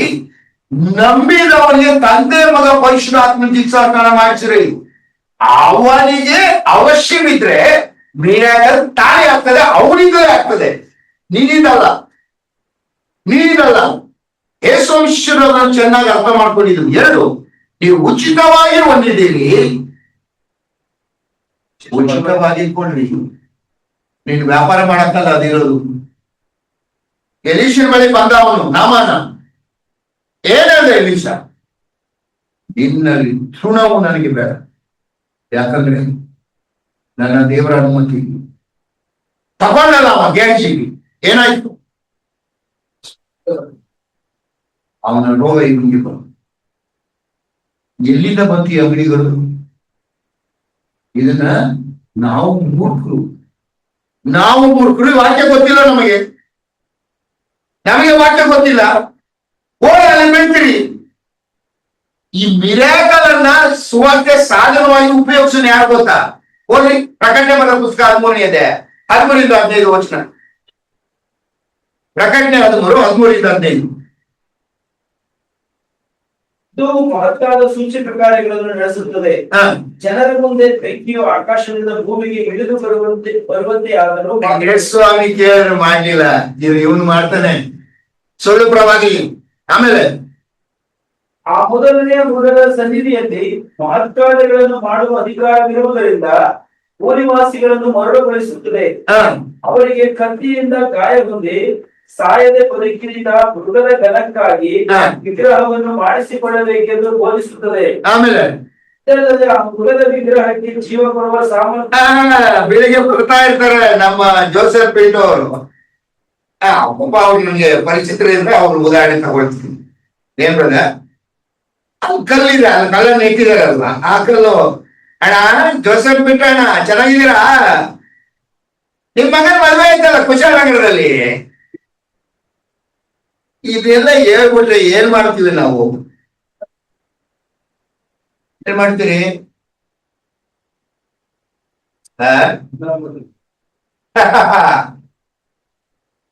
ಇದು ಸೈತಾನ ಮಾಡ್ತಾನೆ. ಯೇಸು ಸ್ವಾಮಿ ಇದನ್ನು ಮಾಡಿ ಅಂತ ಎಲ್ಲೂ ಹೇಳಿ, ಸುವಾರ್ತೆ ಸಾಧನವಾಗಿ ಇದನ್ನು ಉಪಯೋಗಿಸಿ ಅಂತ ಎಲ್ಲೂ ಹೇಳಿಲ್ಲ. ಅವ್ರು ಉಪಯೋಗಿಸ್ಲಿಲ್ಲ. ಎಲ್ಲಿ ಕೂಡ ಅವರು ಮಿರಾಕಲ್ ಪವರನ್ನ ಸುವಾರ್ತೆ ಸಾಧನವಾಗಿ ಉಪಯೋಗಿಸ್ಲಿಲ್ಲ. ಸಾರಿ ನಾವು ಸಿಮೆಯೋನನ್ನು ಬರ್ತಾನೆ, ನನಗೆ ಆ ಪವರ್ ಕೊಡು ಅಂತ ಕೇಳ್ತಾನೆ. ನೀನು ವಿಷ ದೇವರ ದೃಷ್ಟಿಯಲ್ಲಿ ನೀನು ದ್ರೋಹಿ. ಏತನು ಬೈತಾನೆ ಅವನನ್ನ. ದೇವರ ವರವನ್ನು ಹಣ ಕೊಂಡ್ಕೊಳ್ಬೇಕು ಅಂತಿದ್ಯಾ? ಹಣ ಸಂಪಾದನೆಗೆ ಅದು ಇರೋದು. ಯೇಸುಸ್ವಾಮಿ ಆ ಪವರ್ ಯಾಕೆ ಕೊಟ್ಟಾರೆ? ಕನಿಕರಿಸಿರಿ. ಯೇಸುಸ್ವಾಮಿ ಲೋಕದಲ್ಲಿ ಮಿರಾಕಲ್ ಯಾಕೆ ಮಾಡಿದ ಗೊತ್ತಾ ನಿಮ್ಗೆ? ನೀವು ಪ್ರತಿಯೊಂದು ಕಡೆ ಹೋದ್ರಿ, ಬಾಕ್ಯ ಬರ್ಸುವಂತೆ 1:40 ಕನಿಕರಿಸಿ ಕುಷ್ಠರೋಗ ವಾಸಿ ಮಾಡಿದ, ಹುಡುಗರಿಗೆ ಕಣ್ಣು ಕೊಡುವ ಕನಿಕರಿಸಿ ಕಣ್ಣು ಕೊಟ್ಟ, 3 ದಿನ ಊಟ ಮಾಡದೆ ಇರುವಂತ ಅವರನ್ನು ನೋಡಿ ಕನಿಕರಿಸಿ ಊಟ ಕೊಟ್ಟ. ಯೇಸುಸ್ವಾಮಿ ಬಂದಿದ್ದು ಈ ಮಿರಾಕಲ್ ಮಾಡಕ್ಕಲ್ಲ, ಮರಣ ಕೊಟ್ಟಿದ್ದೇ ದೇವರು ಈ ನಿತ್ಯಕ್ಕೆ. ಆದ್ರೆ ಲೋಕದಲ್ಲಿ ಬಂದಾಗ, ಮನುಷ್ಯನಾಗಿ ಬಂದಾಗ, ಮನುಷ್ಯರು ಪಾಪದ ನಿಮಿತ್ತ ಪಡುವಂತ ಪ್ರಯಾಸವನ್ನು ನೋಡಿ ಕನಿಕರಿಸಿ ವಾಸಿ ಮಾಡದಾಗ ಬಿಟ್ರೇನೆ, ಯೇಸುಸ್ವಾಮಿ ಬಂದಿದ್ದು ಈ ಮಿರಾಕಲ್ ಮಾಡಕ್ಕಲ್ಲ, ಶಾಶ್ವತವಾಗಿ ನಿಲ್ಲುವಂತ ಮಿರಾಕಲ್. ಅದ್ಯಾವುದು ಮಿರಾಕಲ್? ಅದು ನಿತ್ಯ ಜೀವ. ನಿತ್ಯ ಜೀವ ನಿಮ್ಗೆ ಸಿಕ್ಬಿಟ್ರೆ ಈ ಮಿರಾಕಲ್ ಪ್ರಯತ್ನ ಮಾಡ್ತೀರ. ಪರಲೋಕಕ್ಕೆ ಹೋಗೋಕೆ ರಹದಾರಿ ಯಾವುದು? ಯೇಸುವನ್ ಬರಕ್ ಮುಂಚೆ ಪರಲೋಕಕ್ಕೆ ಹೋಗ್ಬೇಕಾದ್ರೆ ಯಾವ್ದ್ರ ಮೂಲಕ ಹೋಗ್ಬೇಕು ನಾವು?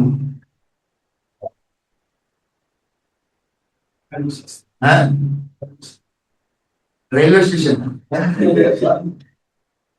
ಧರ್ಮಶಾಸ್ತ್ರ ಅಂತ ಹೇಳ್ತೀವಿ. ಧರ್ಮಶಾಸ್ತ್ರ. ಧರ್ಮಶಾಸ್ತ್ರ ಎಲ್ಲಿ ಹಿಡ್ಕೊಂಡು ಇದ್ದೀರಿ? ಬೈಬಲ್ ಹಿಡ್ಕೊಂಡು ಹೋಗ್ಬೇಕಂತ. ನನ್ ಮಾತು ಅರ್ಥ ಇಲ್ಲ ನಿಮ್ಗೆ. ಈ ಲೋಕದಲ್ಲಿ ಜೀವಿಸ್ತಾ ಇದೀವಿ, ನಾವು ಪರಲೋಕಕ್ಕೆ ಹೋಗೋದಂಗೆ ಯೇಸುವನ್ ಬರಕ್ ಮುಂಚೆ. ಏನಂದ್ರಿ? ಏನಂದ್ರಿ? ಅಲ್ಲ ಬ್ರದರ್, ಅಲ್ಲಿ ಹೋಗಕ್ಕೆ ಯೋಗ್ಯತೆ ಗಳಿಸ್ಕೊಳ್ಳೋದು. ನಾನು ಅದನ್ನ ಕೇಳ್ತಾ ಇಲ್ಲ. ನೀವು ಪರಲೋಕಕ್ಕೆ ಯಾವಾಗ ಹೋಗ್ತೀರಿ? ಯೇಸುವನ್ ಬಂದಿಲ್ಲ ಅಂತ ತಿಳ್ಕೊಳ್ಳಿ, ಮುಂಚೆನೇ ಪರಲೋಕಕ್ಕೆ ಹೋಗ್ಬೇಕು. ಹೆಂಗೆ ಆಗಲ್ವ? ಸತ್ತವ್ರು ಎಲ್ಲ ಹೋಗ್ತಾ ಇದಾರೆ, ಮತ್ತೆ ಸತ್ತವ್ರು ಎಲ್ಲ ಹೋಗ್ತಾ ಇದಾರೆ, ಮಾತಾಡಕ್ ಹೋಗ್ತಾ ಇದಾರೆ. ಯೇಸುವನ್ನ ನಂಬಿ ಸತ್ತವ್ರು ಎಲ್ಲಿ ಹೋಗ್ತಾ ಇದಾರೆ? ಸಪನ ಮರಣ ಹೋಗ್ತಾ ಇದ್ದ. ಏನಂದ? ಆಕಾಶ ಹೇಳುವುದಿರುವುದನ್ನು ಮನುಷ್ಯ ಕುಮಾರ ನಿಂತಿರುವುದನ್ನು ನೋಡ್ತಾ ಇದ್ದಾನೆ.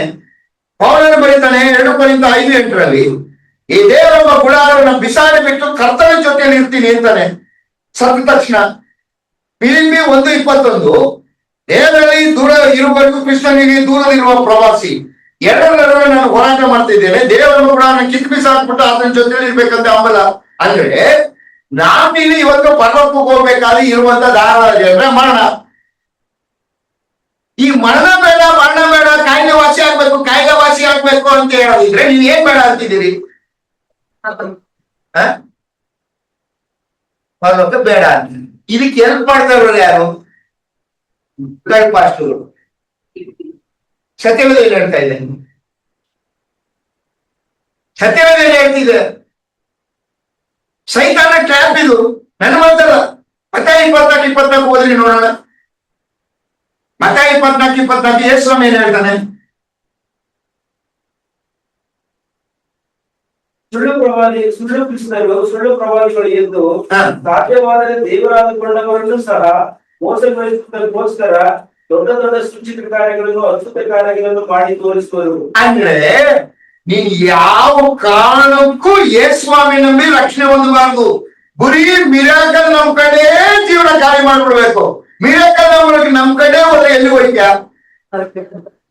ಯೋಹಾನ 2:23. ಯೋಹಾನ 2:23. ಆತನು ಪಸ್ಕ ಹಬ್ಬದ ಜಾತ್ರೆಯಲ್ಲಿ ಯೆರೂಸಲೇಮಿನೊಳಗೆ ಇದ್ದಾಗ ಬಹು ಜನರು ಆತನು ಮಾಡಿದ ಸೂಚಕ ಕಾರ್ಯಗಳನ್ನು ನೋಡಿ ಆತನ ಹೆಸರಿನಲ್ಲಿ ನಂಬಿಕೆ ಇಟ್ಟರು. ಆದ್ರೆ ಯೇಸು ಎಲ್ಲರನ್ನು ಬಲ್ಲವನಾದ್ದರಿಂದ ಅವರಿಗೆ ವಶವಾಗಲಿಲ್ಲ. ಮಿರಾಕಲ್ ನೋಡಿ ನಂಬಿದ್ದಾರೆ, ಇವ್ರು ಒಬ್ಬರೇ ಯೇಸುಸ್ವಾಮಿ. ಇವತ್ ನಾವೇನ್ ಮಾಡ್ತಾ ಇದೀವಿ? ಕಿತಾಪತಿ ಯಾರ್ದು ಇದೆಯಲ್ಲ, ಕಿತಾಪತಿ ಯಾರ್ದು? ಬರೀ ಮಿರಾಕಲ್ನೇ ನಮಗೆ ಇಟ್ಬಿಟ್ರು ನಿಮ್ನ. ಯೇಸುಸ್ವಾಮಿ ನಂಬಾರ್ದು. ಅದಕ್ಕೆ ಮಾಡೋನ್ ಯಾರು? ಯಾರ್ದಂತೆ ಕಿತಾಪತಿ? ಅದು ಸೈತಾನ. ಎಲ್ಲಿದ್ದೀರಿ ಹಾಗಾದ್ರೆ? ಆಯ್ತು ಬಿಡು, ಅದು ಇನ್ನೊಂದ್ಸಲ ಮಾಡ್ತೀನಿ ನಾನು ದೀರ್ಘವಾಗಿ. ಈಗ ಈ ಕನಸು ದರ್ಶನ ಮೂಲಕ ಇವತ್ತು ಮಾತನಾಡ್ತಾನ. ಪೇತ್ರ ಏನ್ ಹೇಳ್ದ? ಈಗಾಗ್ತದೆ ಅಂತ ಹೇಳಿಲ್ಲ ಅವನು. ಕಡೆ ದಿವಸಗಳು. ಯಾವ ಕಡೆ ದಿವಸ? ಇಸ್ರಾಯೇಲರ ಕಡೆ ದಿವಸದಲ್ಲಿ ಜಗತ್ತಿನ ಕಟ್ಟೆ ಕಡೆಯಲ್ಲಿ ನಿಮಗೆ ದರ್ಶನಗಳಾಗ್ತವೆ, ಕನಸುಗಳು ಬೀಳ್ತವೆ ಅಂತ ಹೇಳಿದ್ದಾನೆ. ಯಾಕೆ ನಮಗೆ ಕನಸು ದರ್ಶನ ಕೊಡೋದ್ರ ಮೂಲಕ ಮಾತಾಡೋದಾಗಂತೆ? ನಮ್ಮ ಕಡೆ ದಿವಸ ಯಾವುದು? ನಮ್ಮ ಕಡೆ ದಿವಸ ಗೊತ್ತಾಗುದು ಹೇಗೆ? ಓದ್ರಿ 2 ತಿಮೋಥಿ 3ನೇ ಅಧ್ಯಾಯ 1-5 ವಚನ. ಸಭೆಯಲ್ಲಿ ಆಗುವ ಸಂಗತಿಗಳೇ ಸಭೆಯ ಕಡೆ ದಿವಸಕ್ಕೆ ಬಂದಿದೆ ಅಂತ ಗೊತ್ತಾಗುವಂತದ್ದು. ಆದರೆ ಕಡೆ ದಿವಸಗಳಲ್ಲಿ ಯಾವ ಕಡೆ ದಿವಸ? ಸಭೆಯ ಕಡೆ ದಿವಸ. ಕ್ರಿಸ್ತನು ಮಧ್ಯಾಕಾಶಕ್ಕೆ ಬರುವಂತ ಆ ದಿವಸಗಳಲ್ಲಿ ಸಭೆ ಹೇಗಿರ್ತದಂತೆ? ಹೋದ್ರಿ. ಆದರೆ ಕಡೆ ದಿವಸಗಳಲ್ಲಿ ಕಠಿಣ ಕಾಲಗಳು ಬರುವುದೆಂಬುದನ್ನು ತಿಳಿದುಕೋ. ಮನುಷ್ಯರು ಸ್ವಾರ್ಥ ಚಿಂತಕರು, ಹಣದಾಸೆಯವರು. ಎಲ್ಲಿ ಸ್ವಾರ್ಥ? ಅಯ್ಯೋ ಅಯ್ಯೋ ಅಯ್ಯೋ, ಎಲ್ಲ ಸ್ವಾರ್ಥ ಬಂದು ಸಭೆಯೊಳಗೆ ಬಂದ್ಬಿಟ್ಟೈತೆ. ನಮ್ಮಪ್ಪ ಎಲ್ರಾಗಿರ್ಬೇಕು, ಇಲ್ಲಿ ನಾನು ಎಲ್ರಾಗಕ್ ಆಗೋದಿಲ್ಲ. ನಮ್ಮಪ್ಪ ಬೋಧಕರಾಗಿರ್ಬೇಕು, ಇಲ್ಲಿ ನಾನು ಬೋಧನೆ ಮಾಡಕ್ ಬಿಡೋದಿಲ್ಲ. ನಮ್ ಬ್ರದರ್ ಸಭೆ ಅಂತೂ ಬಿಡೋದೆಲ್ಲ ಕಾಲ ಎಳ್ದಾಕ್ಬಿಡ್ತಾರೆ. ನಾವ್ ಹೆಂಗೋ ಬದುಕೊಂಡಿದೀವಿ. ಬಿಟ್ಟಿರೋದು ದೊಡ್ಡದು ಅಂದ್ಬಿಟ್ಟು ನಾನಾ ರೀತಿಯಲ್ಲಿ ಕಾಲ ಎಳಿತಾನೆ ಇರ್ತಾರೆ. ಯಾಕಂದ್ರೆ ಈ ಸಭೆಯ ಕಾಲ ಅಂತ್ಯ ಆಗ್ತಾ ಇದೆ. ಕೃಷ್ಣನ್ ಬರ್ತಾ ಇದ್ದಾರೆ. ಬರ್ಬೇಕಾದ್ರೆ ಸಭೆ ಹೇಗಿರ್ತದೆ ಅಂದ್ರೆ ಸ್ವಾರ್ಥ ಚಿತ್ತರು. ಆಮೇಲೆ ಹಣದಾಸೆಯವರು. ಅಯ್ಯೋ, ಮಾತೆತ್ತಿದ್ರೆ ಅಲ್ಲಿ ಸೈಟು ಇಲ್ಲಿ ಸೈಟು. ಸಭೆ ಬಿಟ್ಟ ಮೇಲೆ ನೀವು ಕೇಳ್ಕೊಡ್ರಿ, ಎಲ್ಲಿ ನಿಂತ್ಕೊಂಡ್ರು ಅಲ್ಲಿ ಸೈಟ್ ಮಾಡಿದ್ರೆ ಇಲ್ಲಿ ಸೈಟ್ ಮಾಡಿದ್ರೆ ಅಲ್ಲಿ ಇಷ್ಟು ಬೆಲೆ ಇಷ್ಟು ನಾವು ಪ್ರಾಣ ಕೊಟ್ಟ ಅಂತ ಮಾತೇ ಬರಲ್ಲ. ಹೋಗ್ಲಿ. ಆಮೇಲೆ ಅಯ್ಯಪ್ಪ ಆಮೇಲೆ ಅಹಂಕಾರಿಗಳು, ದುರಾಂಕಾರಿಗಳು, ಆಮೇಲೆ ದೂಷಕರು, ತಂದೆ ತಾಯಿಗಳಿಗೆ ಅವಿಧೇಯರು. ಒಂದ್ ಕಾಲ ಇತ್ತು, ಮಕ್ಕಳೇ ಕರ್ತನಿಗೆ ಹೇಗೋ ಹಾಗೆ ತಂದೆ ತಾಯಿಯ ಮಾತನ್ನು ಕೇಳಬೇಕು. ಇದು ಧರ್ಮ. ವಾಗ್ದಾನ ಸಹಿತವಾದ ಮೊದಲನೇ ಆಜ್ಞೆಯನ್ನು ಕೇಳಿರಿ. ನಿಮ್ಮ ತಂದೆ ತಾಯಿಗಳನ್ನು ಸನ್ಮಾನಿಸಬೇಕು. ಸನ್ಮಾನಿಸಿದ್ರೆ ಭೂಮಿ ಮೇಲೆ ಬಹುಕಾಲ ಬದುಕುರಿ, ಇಲ್ಲಿ ಅವರ ಸಾಯಿಸಿ ಬಿಡ್ತೀನಿ ಅಂತ ದೇವರು ಬರೀತಾನೆ.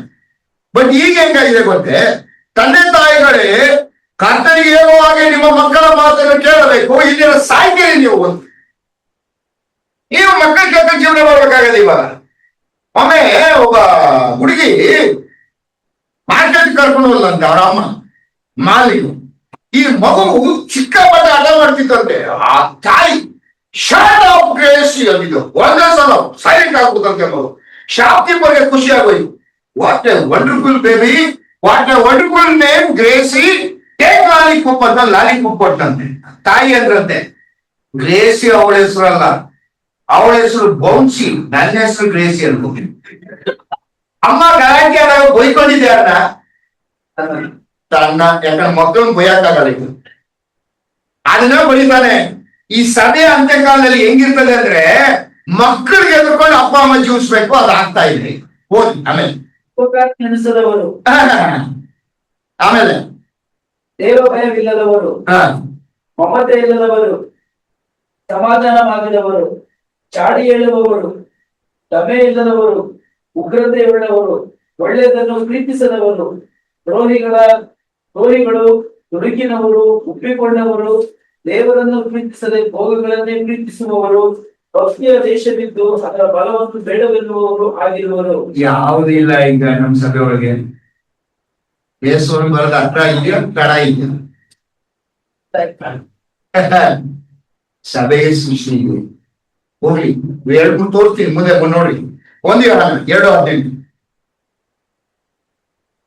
1 ಯೋಹಾನ 2:18. ಸ್ವಾಮಿ ಮಧ್ಯಾಕಾಶಕ್ಕೆ ಬರ್ಲಿಕ್ಕೆ ಸೂಚನೆಯನ್ನು ಸಭೆಗೆ ಕಡೆಗಳಿಗೆಯಾಗಿದೆ. ಯಾವ ಕಡೆಗಳಿಗೆ? ಕ್ರಿಸ್ತನ ಮಧ್ಯಾಕಾಶಕ್ಕೆ ಸಭೆಗೆ ಬರುವಂತ ಸಭೆಯ ಕಡೆಗಳಿಗೆ. ಹೆಂಗಿರ್ತದೆ ಸಭೆ? ಕ್ರಿಸ್ತ ವಿರೋಧಿ ಬರುತ್ತಾನೆಂದು ನೀವು ಕೇಳಿದ್ದೀರಷ್ಟೇ. ಈಗಲೂ ಕ್ರಿಸ್ತ ವಿರೋಧಿಗಳು ಬಹುಮಂದಿ ಎದ್ದಿದ್ದಾರೆ. ಇದರಿಂದ ಇದು ಕಡೆಗಳಿಗೆಯಾಗಿದೆ ಎಂದು ತಿಳ್ಕೊಳ್ಳುತ್ತೇವೆ. ಅವರು ನಮ್ಮನ್ನು ಬಿಟ್ಟು ಹೊರಟು ಹೋದರು, ಆದರೆ ಅವರು ನಮ್ಮವರಾಗಿರಲಿಲ್ಲ. ಅವರು ನಮ್ಮವರಾಗಿದ್ದರೆ ನಮ್ಮ ಜೊತೆಯಲ್ಲೇ ಇರುತ್ತಿದ್ದರು. ಆದರೆ ಅವರು ನಮ್ಮನ್ನು ಬಿಟ್ಟು ಕ್ರೈಸ್ತರೆನಿಸಿಕೊಳ್ಳುವವರೆಲ್ಲರೂ ನಮ್ಮವರಲ್ಲವೆಂಬುದು. ಎಲ್ಲರೂ ಕ್ರೈಸ್ತರಲ್ಲ. ಹೆಚ್ಚು ಕಡಿಮೆ 99 ಭಾಗ ನಾವದೇ ಕ್ರೈಸ್ತರೇ ನಾವಿರೋದು, ನೀವಲ್ಲ. ನನ್ಗೂ ಸೇರ್ಕೊಂಡು ನಾನು ಹೇಳ್ತೀನಿ, ಎಲ್ಲಿ ಯೇಸುವನ್ನು ಬರಕ್ಕೆ ಎತ್ತಲ್ಪಡೋದು. ನಾನು ಒಂದು ಮನೆಯಲ್ಲಿ ಪ್ರಕಟಣೆ ಮಾಡ್ತಾ ಇದ್ದೆ, ಯೇಸುಸ್ವಾಮಿ ಆಗಮನ ಆದಾಗ ಹೆಂಗೆ ಆಗುತ್ತೆ ಅಂದ್ರೆ ಇಟ್ಸ್ ಎ ಸೀಕ್ರೆಟ್ ಮಿಷನ್, ಎಲ್ಲರಿಗೂ ಗೊತ್ತಾಗಲ್ಲ. 2ನೇ ಸಲ ಭೂಮಿಗೆ ಬರುವಾಗ ಎಲ್ಲರಿಗೂ ಪ್ರತ್ಯಕ್ಷವಾಗಿ ಬರ್ತಾನೆ, ಇಟ್ಸ್ ಎ ವಿಸಿಬಲ್. ಬಟ್ ಸಭೆಗೋಸ್ಕರ ಬರುವಾಗ it's a invisible, it's a secret mission. ಯಾರು ಕರ್ತನಲ್ಲಿ ಇದ್ದು ಸತ್ತಿದ 14 ಸತ್ತಿದಾರ ಅಂದ್ರೆ ಈಗ ನಮ್ಮ ಊರ್ ಕಡೆ ಬೆಂಗಳೂರು ಮನೆ ಒಂದು ಸಮಾಧಿಗೆ ಹೋಗಿದ್ದೆ ನಾನು, ಫ್ಯೂನರಲ್. ಮೊದ್ಲು ಏನಾಗ್ತಾ ಇದ್ರು ಸಮಾಧಿ ಮೇಲೆ ರೆಸ್ಟ್ ಇನ್ ಪೀಸ್, ಅವನೋಗಿ ಎಲ್ಲ ಒದ್ದಾಡ್ತಿರ್ತಾನೆ, ಇವ್ರು ರೆಸ್ಟ್ ಇನ್ ಪೀಸ್ ಅಂತ ಬರ್ಕತ್ತಾರೆ, ಬರ್ಕಬೇಡಿ ನಾ ಹೇಳೋದು, ಇವ್ ಖುಷಿಗೆ ಬರ್ಕತ್ತಾರೆ.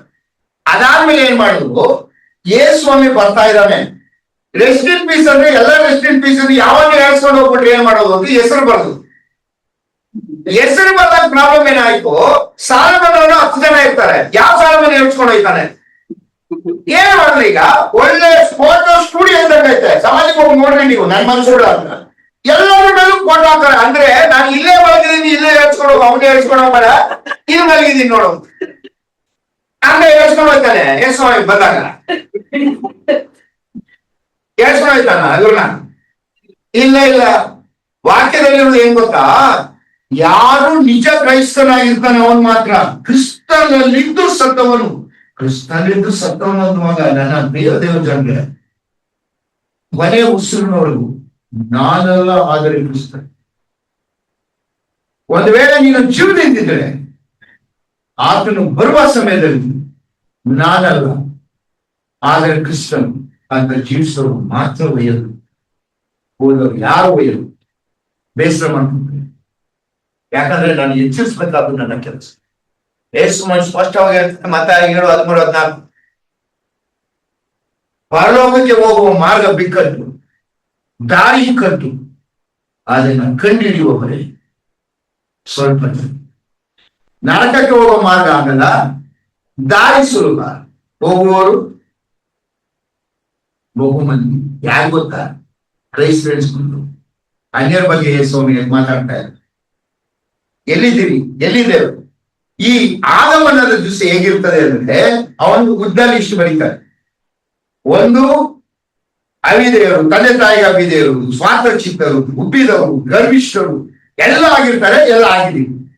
2, ಸಭೆಯಲ್ಲಿ ಏನಾಗ್ತದೆ, ಕ್ರಿಸ್ತರು ಸಭೆಯಲ್ಲೇ ಇದ್ದಾರೆ. ಯಾಕಂದ್ರೆ ಅವರು ನಿಜ ಕ್ರೈಸ್ತರೇ ಆಗಿರಲ್ಲ, ಸಭೆಯಲ್ಲಿದ್ದಾರೆ, ಕ್ರೈಸ್ತರಲ್ಲ. ಇದು 2. 3ನೇದಾಗಿ 2 ಪೇತ್ರ 3ನೇ ಅಧ್ಯಾಯ 3 ಮತ್ತು 4ನೇ ವಚನ. 2 ಪೇತ್ರ 3:3-4. ಕಡೆ ದಿವಸಗಳಲ್ಲಿ ತಮ್ಮ ದುರಾಶೆಗಳ, ಯಾವ ಕಡೆ ದಿವಸ? ಸಭೆಯ ಕಡೆ ದಿವಸ, ಆ ಅಂತ್ಯ ದಿವಸ ಅಲ್ಲ. ತಮ್ಮ ದುರಾಶೆಗಳ ಪ್ರಕಾರ ನಡೆಯುವ ಕುಚೋದ್ಯಗಾರರು ಒಂದು ಕುಚೋದ್ಯ ಮಾಡುತ್ತಾ, ಆತನ ಪ್ರತ್ಯಕ್ಷತೆಯ ವಿಷಯವಾದ ವಾಗ್ದಾನವು ಏನಾಯಿತು, ನಮ್ಮ ಪಿತೃಗಳ ನಿತ್ಯ ಹೊತ್ತಿದ ದಿನ ಮೊದಲುಗೊಂಡು ಸಮಸ್ತವು ಲೋಕಾದಿಯಿಂದ ಇದ್ದ ಹಾಗೆ ಇರುತ್ತವಲ್ಲ, ಇಲ್ಲ, ಕ್ರಿಸ್ತನ ಆಗಮನವನ್ನೇ ಅಲ್ಲ ಕರೀತಾರಂತೆ. ನಾವೇನು ಒಪ್ಕೊಂಡ್ಬಿಟ್ಟಿದ್ದೇವ? ಕ್ರಿಸ್ತನ ಆಗಮನ ಒಪ್ಕೊಂಡಿದ್ದೇವ? ಕರೆಕ್ಟ್ ಆಗಿ ಹೇಳ್ರಪ್ಪ, ನೀವು ಕ್ರಿಸ್ತನ ಆಗಮನ ಒಪ್ಕೊಂಡಿದ್ದೀರ? ಸುಮ್ಮನೆ ಹಿಂಗ ಅನ್ನೋದಲ್ಲ, ಒಪ್ಕೊಂಡಿದ್ದೀರ? ಒಪ್ಕೊಂಡಿದ್ರೆ ನಾವು ಲೈಫ್ ಹೆಂಗಿರ್ತದೆ ಹೇಳ್ರಿ? ಏನಾದ್ರು ಬದಲಾವಣೆ ಇದೆಯಾ? ಏನು ಇಲ್ಲ, ಏನು ವ್ಯತ್ಯಾಸ ಇಲ್ಲ. ಅನ್ಯರು ಹೇಗಿದ್ದಾರೆ ಹಂಗೆ ನಾವು ಇದ್ದೀವಿ. ಎಲ್ಲಿದ್ದೀವಿ? ಸ್ವರೂಪವನ್ನು ನಿಂತಿದ್ದೀವಿ. ಯಾವಾಗ ಸುಡ್ತಾನೆ, ಯಾವಾಗ ನಮ್ಮನ್ನು ಕೊಂಡೊಯ್ದು ನಮ್ಗೆ ಗೊತ್ತಿಲ್ಲ, ಬಟ್ ಹೆಂಗಿದ್ದೀವಿ ನಾವು? ಕ್ರಿಸ್ತನ ಆಗಮನವನ್ನು ಅಳ್ಳ ಕಳೀತಾ ಇದ್ದೀವಿ. ಅವಳನ್ನು ಬರೀತಾನೆ, ನೀವು ಆ ಜೀವವೆಂಬ ಜಯಮಾಲೆ ದೇವರು ನನಗೆ ಸಿದ್ಧ ಮಾಡಿದ್ದಾನೆ, ನನಗೆ ಮಾತ್ರವಲ್ಲ ಆತನ ಆಗಮನ ನಿರೀಕ್ಷಿಸುವ ಪ್ರತಿಯೊಬ್ಬರಿಗೂ ಆ ಜಯಮಾಲೆಯನ್ನು ಕೊಡ್ತಾನೆ ಅಂತ ಬರೀತಾನೆ. ಯಾರು ಇವರು? ಕ್ರಿಸ್ತನ ಆಗಮನಕ್ಕೆ ಆಗಲಿ ಕರ್ತನಾದ ಯೇಸುವೇ ಬಾ ಹೇಳ್ತೀವ. ಆಗಲಿ ಕರ್ತನಾದ ಯೇಸುವೇ ಸ್ವಲ್ಪ ತಡವಾಗಿ ಬಾ. ಯಾಕೆ? ಮದುವೆ ಆಗಿಲ್ಲ, ಮನೆ ಕಟ್ಟಿಲ್ಲ, ಈ ವಯಸ್ಸಾದವರು ನಾವು ಸುರ ಅಡ್ಕೊಂಡಿದೀವಿ ಬಾ ಬಾ ಬಾ ಅಂತ. ಯಾಕಂದ್ರೆ ನಮ್ಗೆ ದಾರಿ ಇಲ್ವಲ್ಲ. ಯಾರು ಬಯಸ್ತಾ ಇದ್ದೀವಿ ಹೇಳ್ರಿ?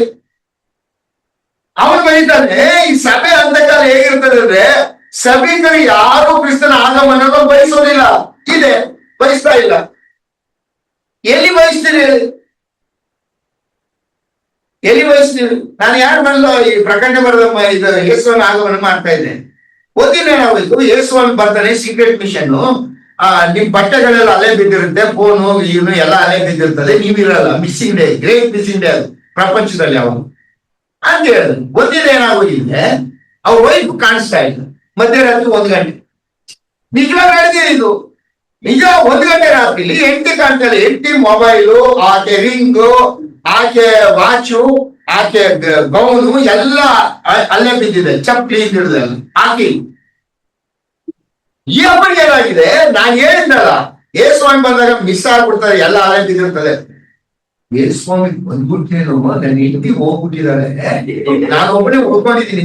ಏನ್ ಮಾಡಿದ್ದಾರೆ ಆ ಕಿರಾಡಿ, ನನಗ್ ಫೋನ್ ಮಾಡಿದ್ದಾರೆ, ಇವ್ನು ಹೋಗಿದ್ದಾರೆ ನೋಡ. ನನಗ್ ಫೋನ್ ಮಾಡಿದಾಗ ನಾನೇನ್ ಮಾಡಿರ್ತೀನಿ, ರಾತ್ರಿ ಹೊತ್ಲಿ ನಂಗೆ ಫೋನ್ ಬರ್ತಾ ಇರ್ತದೆ, ಮಧ್ಯರಾತ್ರಿ 1 ಗಂಟೆಗೂ ಬರ್ತದೆ. ಆಫ್ ಮಾಡ್ಬಿಟ್ಟಿದ್ದೀನಿ ಅವನು. ಅಯ್ಯೋ ಅಣ್ಣನು ಹೋಗ್ಬಿಟ್ಟವ್ರ, ಅಣ್ಣನ ಫೋನ್ ಆಫ್ ಆಗ್ಬಿಟ್ಟಿದೆ. ಈ ಮಂಜುನಾಥ್ ಅಂತಿದ್ದಾನೆ ಮಳವಳ್ಳಿ, ಅವನು ಮಾಡಿದಾರೆ, ಅವನು ಹಬ್ಬ ಇದೆ. ಅಯ್ಯೋ ಇವನು ಎಲ್ಲರೂ ಹೋಗ್ಬಿಟ್ಟಿದ್ದಾರೆ ಅಂತೇಳಿ ಜೋರಾಗಿ 1 ಗಂಟೆ ರಾತ್ರಿ ಅಯ್ಯೋ ಯೇಸುಸ್ವಾಮಿ ಬಂದ್ಬಿಟ್ಟ, ನಾನು ಒಬ್ಬನೇ ಬಿಡಲ್ಕೊಟ್ಟಿದ್ದೀನಿ ಅಂತ ಜೋರಾಗಿ ಅಳಕ್ ಶುರು ಮಾಡಿದ್ದಾನೆ. ಈ ಹಬ್ಬ ಏನ್ ಮಾಡಿದ್ರೆ, ಈ ಹಬ್ಬನ ಚುಡಾಯಿಸ್ಬೇಕು ಅಂತೇಳಿ ಡಿಸೆಂಬರ್ ಟೈಮ್ ಮಂಚನಡಿಗೆ ಹೋಗ್ಬಿಟ್ಟೈತಿ. ಈ ಹಬ್ಬ ಆಯಮ್ಮನ ಏನಾಗಿದೆ, ಚಳಿ ನಿದ್ರೆ ಬಂದ್ಬಿಟ್ಟೈತೆ. ಈ ಹಬ್ಬ ಯಾವ ಕೂಡಲ್ಲ, ಹೊರಗಡೆ ಬಂದ್ಬಿಟ್ಟು ಏನ್ರಿ ಆಯ್ತು ಅಂದ್ರೆ ಯೇಸುಸ್ವಾಮಿ ಬಂದಿಲ್ವಾ ಅಂತ ಯಾಕೆ ಅಲ್ಲೂ ನೀನ್ ಮಿಸ್ ಆಗ್ಬಿಟ್ಟಿದ್ದೆ, ನಾನು ಯೇಸುಸ್ವಾಮಿ ಬಂದಿಟ್ಟಿರ್ಬೇಕು ಅಂತ ತಿಳ್ಕೊಂಡೆ ಅಂತ. ವೇಳೆ ಈ ಗತಿ ನಮ್ದೇ ಆಗ್ಲಿ ಆಗುತ್ತೆ. ಇದು ನೆಗಾಡ್ತಿದ್ದೇವೆ ಇವತ್ತು, 1 ದಿವಸ ಇದು ಪರಿಸ್ಥಿತಿ ಬರ್ತದೆ. ನಮಗೆ ಬೇಕಾದ ಒಯ್ಯಲ್ ಪಟ್ಬಿಡ್ತಾರೆ, ನಾವು ಬಿಡಲ್ ಪಟ್ಬಿಡ್ತೀವಿ. ಇನ್ ಸ್ಥಿತಿ ಎಂತದ್ದು ಗೊತ್ತಾ ನಿಮ್ಗೆ, ಎಷ್ಟು ಎಚ್ಚರಿಕೆ ಜೀವಿತ ಬೇಕು ನನಗೆ.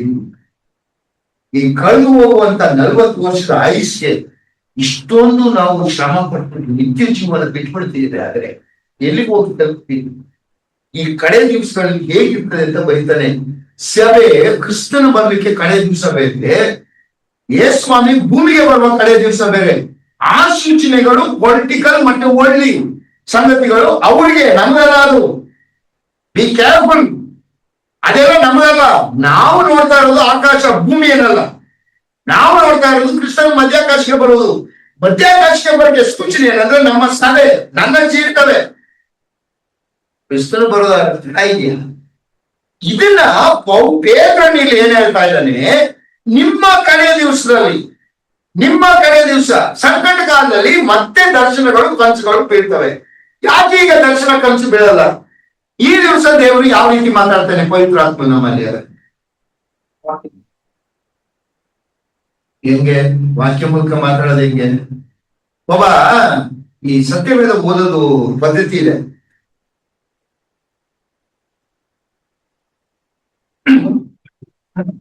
ಅದು ತಪ್ಪಿ ಕೀರ್ತನೆ ಬರ್ಬೇಕು, ಬೇರೆ ಬಂದ್ಬಿಟ್ರೆ ಸೆಟ್ ಆಗಲ್ಲ.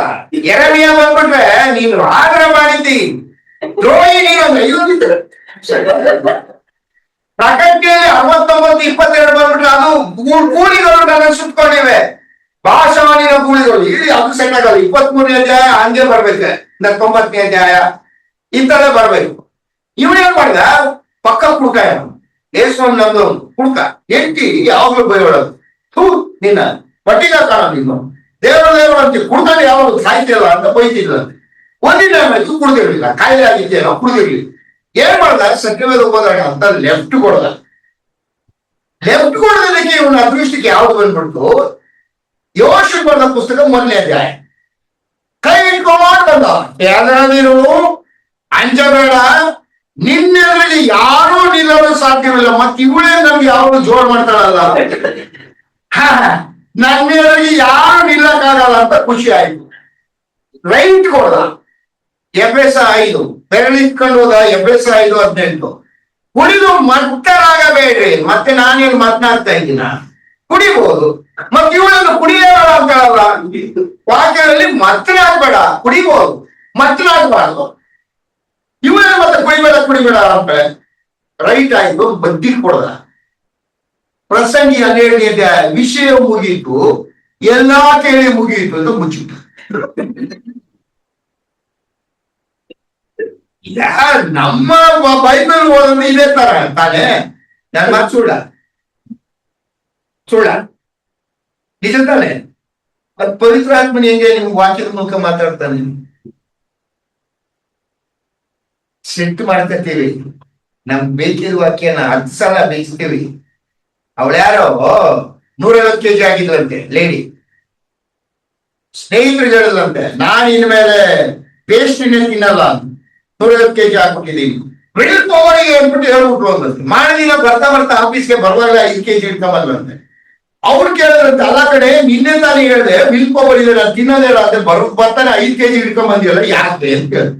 ಇಲ್ಲ ಕಣೆ, ಅಲ್ಲೇ ಹೇಳೋದು ಸತ್ಯ. ಬರ್ತಾ ಇದ್ದೆ, ಬೇಕರಿ ಒಳ್ಳೆ ಚಾಕ್ಲೇಟ್ ಪೇಸ್ಟ್ರಿ ಮಾಡಿ ಇಟ್ಟಿದ್ದ.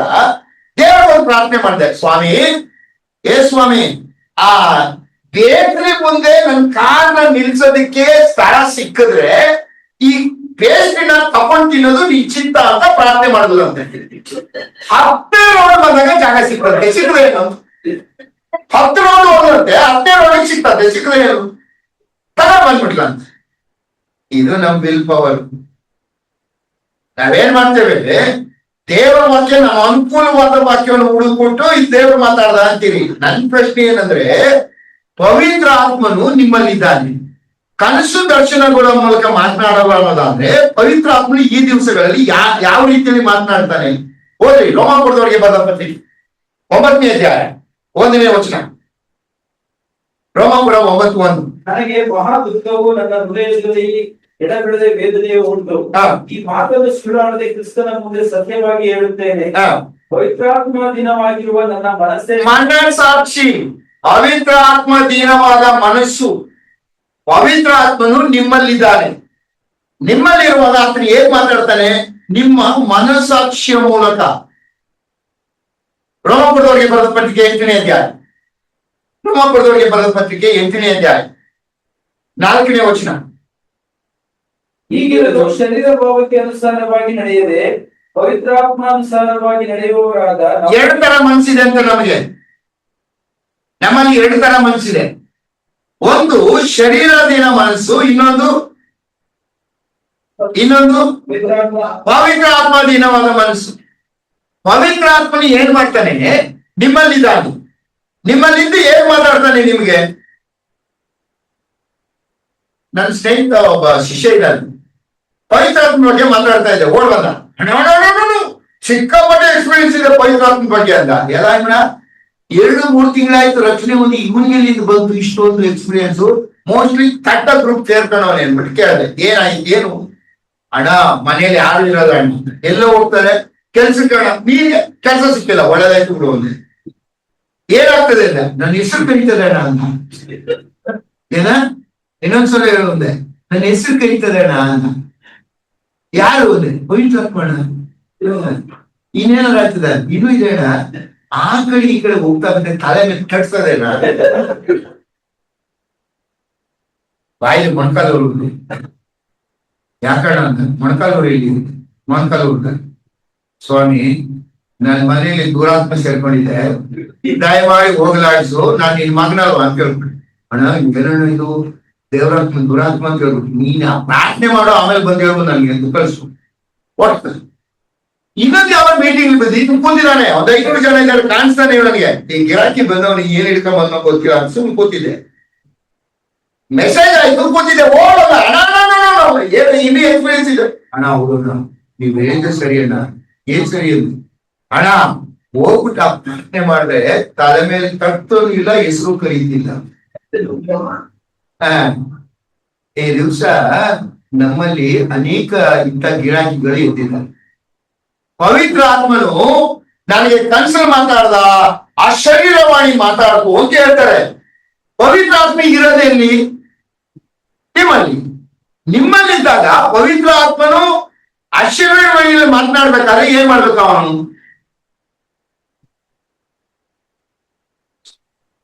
ನಿಮ್ಮಿಂದ ಹೊರಗಡೆ ಹೋಗ್ಬೇಕು. ಕನ್ಸಲ್ ಮಾತಾಡ್ಬೇಕಾದ್ರೆ ನಿಮ್ಮಿಂದ ಹೊರಗಡೆ ಹೋಗ್ಬೇಕು. ಕನ್ಸಲ್ ಮಾತಾಡ್ತಾನೆ, ಅಶರೀರ ಮಾತಾಡ್ತಾನೆ ಅನ್ನೋದಾಗಿದ್ರೆ ಪವಿತ್ರಾತ್ಮ ಏನಾಗಿಲ್ಲ, ನಿಮಗೆ ಸಿಕ್ಕಿಲ್ಲ. ಪವಿತ್ರಾತ್ಮ ಸಿಕ್ಕಿಲ್ಲ ಅಂದ್ರೆ ನಿನ್ಗೆ ಏನಾಗ್ಲಿಲ್ಲ? ಹೀಗಲ್ವ ಇವರು? ಪವಿತ್ರಾತ್ಮ ಮಾತಾಡೋದಂಗೆ ಬಹಳ ಚೆನ್ನಾಗಿ ಬರೀತಾನೆ ಪೌಲನು. ಹೋಗ್ರಿ ತೀತನ ಬರೆದ ಪತ್ರಿಕೆ 2ನೇ ಅಧ್ಯಾಯ 15ನೇ ವಚನ. Titus chapter 2 verse 50. verse 150.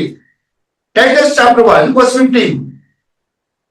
ಶುದ್ಧರಿಗೆ ಎಲ್ಲವೂ ಶುದ್ಧವೇ, ಆದರೆ ಮಲಿನವಾದವರಿಗೂ ನಂಬಿಕೆ ಇಲ್ಲದವರಿಗೂ ಯಾವುದೂ ಶುದ್ಧವಲ್ಲ. ಅವರ ಬುದ್ಧಿಯು ಮನಸಾಕ್ಷಿಯು ಎರಡೂ ಮಲಿನವಾಗಿವೆ. ಮನಸ್ಸಾಕ್ಷಿಯು ಮಲಿನವಾಗಿದೆ. ಮನಸ್ಸಾಕ್ಷಿ ಪವಿತ್ರಾತ್ಮನು ಮಾತನಾಡುವುದು ಅಶರೀರ ಮಾಲಿನೂ ಅಲ್ಲ, ದರ್ಶನವೂ ಅಲ್ಲ, ಕನಸಿನ ಮೂಲಕವೂ ಅಲ್ಲ, ನಿಮ್ಮಲ್ಲೇ ಇದ್ದಾನೆ. ನಿಮ್ಮಲ್ಲೇ ಇದ್ಕೊಂಡು ಏನ್ ಮಾಡ್ತಾನೆ? ರೋಮ 8:26.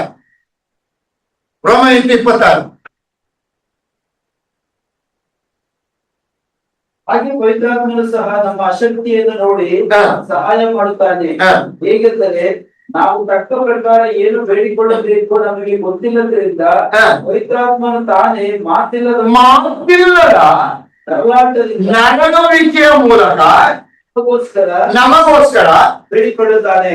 ಎಲ್ಲಿ ಅಶರೀರವಾಣಿ ಆಗ್ತದೆ, ತಲೆ ಮೇಲೆ ಕಟ್ತಾನೆ, ಕನ್ಸಲ್ಲಿ ಬರ್ತಾನೆ, ದರ್ಶನದಲ್ಲಿ ಬರ್ತಾನೆ ಅಂತ. ಕನ್ಸು ಬೀಳ್ತಿದ್ದವ್ರು ಯಾರು? ನೀನು ರಾತ್ರಿ ಒಬ್ಬರು ಕನ್ಸು ಬಿದ್ದಿಲ್ವಾ? ಕನ್ಸು ಬಿದ್ದಿಲ್ಲ ಅಂದ್ರೆ ನೀನ್ ನಿದ್ದೆನೆ ಮಾಡಿಲ್ಲ ಅಂತ. ನನಗೆ ಸಿಕ್ಕಾಪಟ್ಟೆ ಕನ್ಸು ಬೀಳುತ್ತೆ, ಎಲ್ಲ ನಿಜ ಆಯ್ತಲ್ಲ. ಕನ್ಸುಗಳು ಯಾಕೆ? ನಮ್ಮ ಮೈಂಡ್ ರೆಸ್ಟ್ ಇರುವಾಗ ಕಾಲಕ್ಕಾಗುತ್ತೆ ಅಷ್ಟೇ. ದೇವರು ಅದನ್ನ ಒಂದು ಸಾಧನವಾಗಿ ಹಳೆಯ ಒಡಂಬಡಿಕೆ ಉಪಯೋಗಿಸ್ತಾ ಇದ್ದ. ಯಾಕೆ ಹಳೆಯ ಒಡಂಬಡಿಕೆ ಉಪಯೋಗಿಸ್ತಾ ಇದ್ದ? ಅಲ್ಲಿ ಪವಿತ್ರಾತ್ಮನ ದಾನ ಎಲ್ಲರಿಗೂ ಆಗ್ತಾ ಇರಲಿಲ್ಲ. ಹಳೆಯ ಒಡಂಬಡಿಕೆ ಸಮಯದಲ್ಲಿ ಪವಿತ್ರಾತ್ಮನ ದಾನ ಇತ್ತ ಅವರಿಗೆ.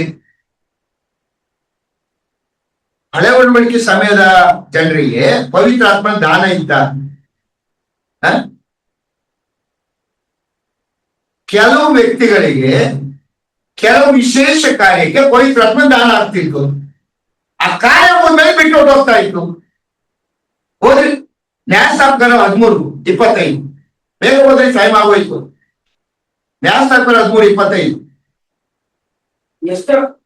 ಇದಲ್ಲದೆ ಅವನು ಚೋರ್ಬೇಕು ಎಷ್ಟೋನಿಗೂ ಮಧ್ಯದಲ್ಲಿರುವ ಸಾಂಕುಲದ ಪಾಳ್ಯದಲ್ಲಿದ್ದಾಗ ಯೆಹೋವನ ಆತ್ಮವು ಅವನನ್ನು ಪ್ರೇರಿಸ ಹತ್ತಿತು.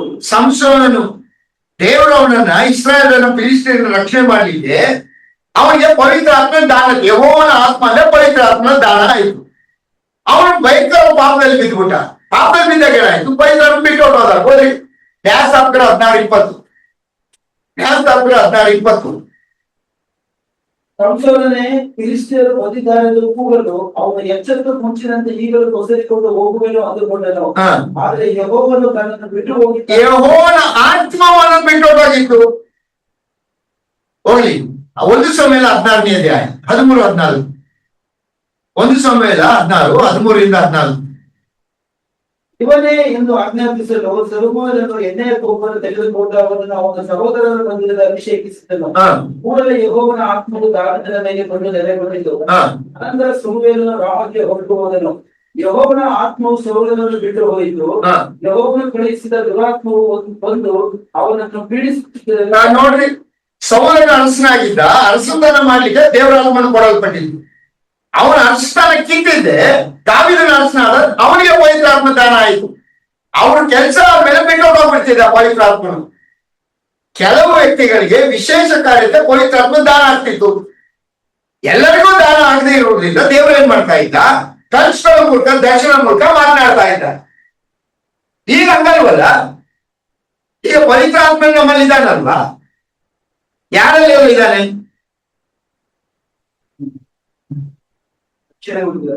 ಎಷ್ಟು ಕಾಲ ಇರ್ತಾನೆ? ಓದ್ರಿ ಯೋಹಾನ 14:16.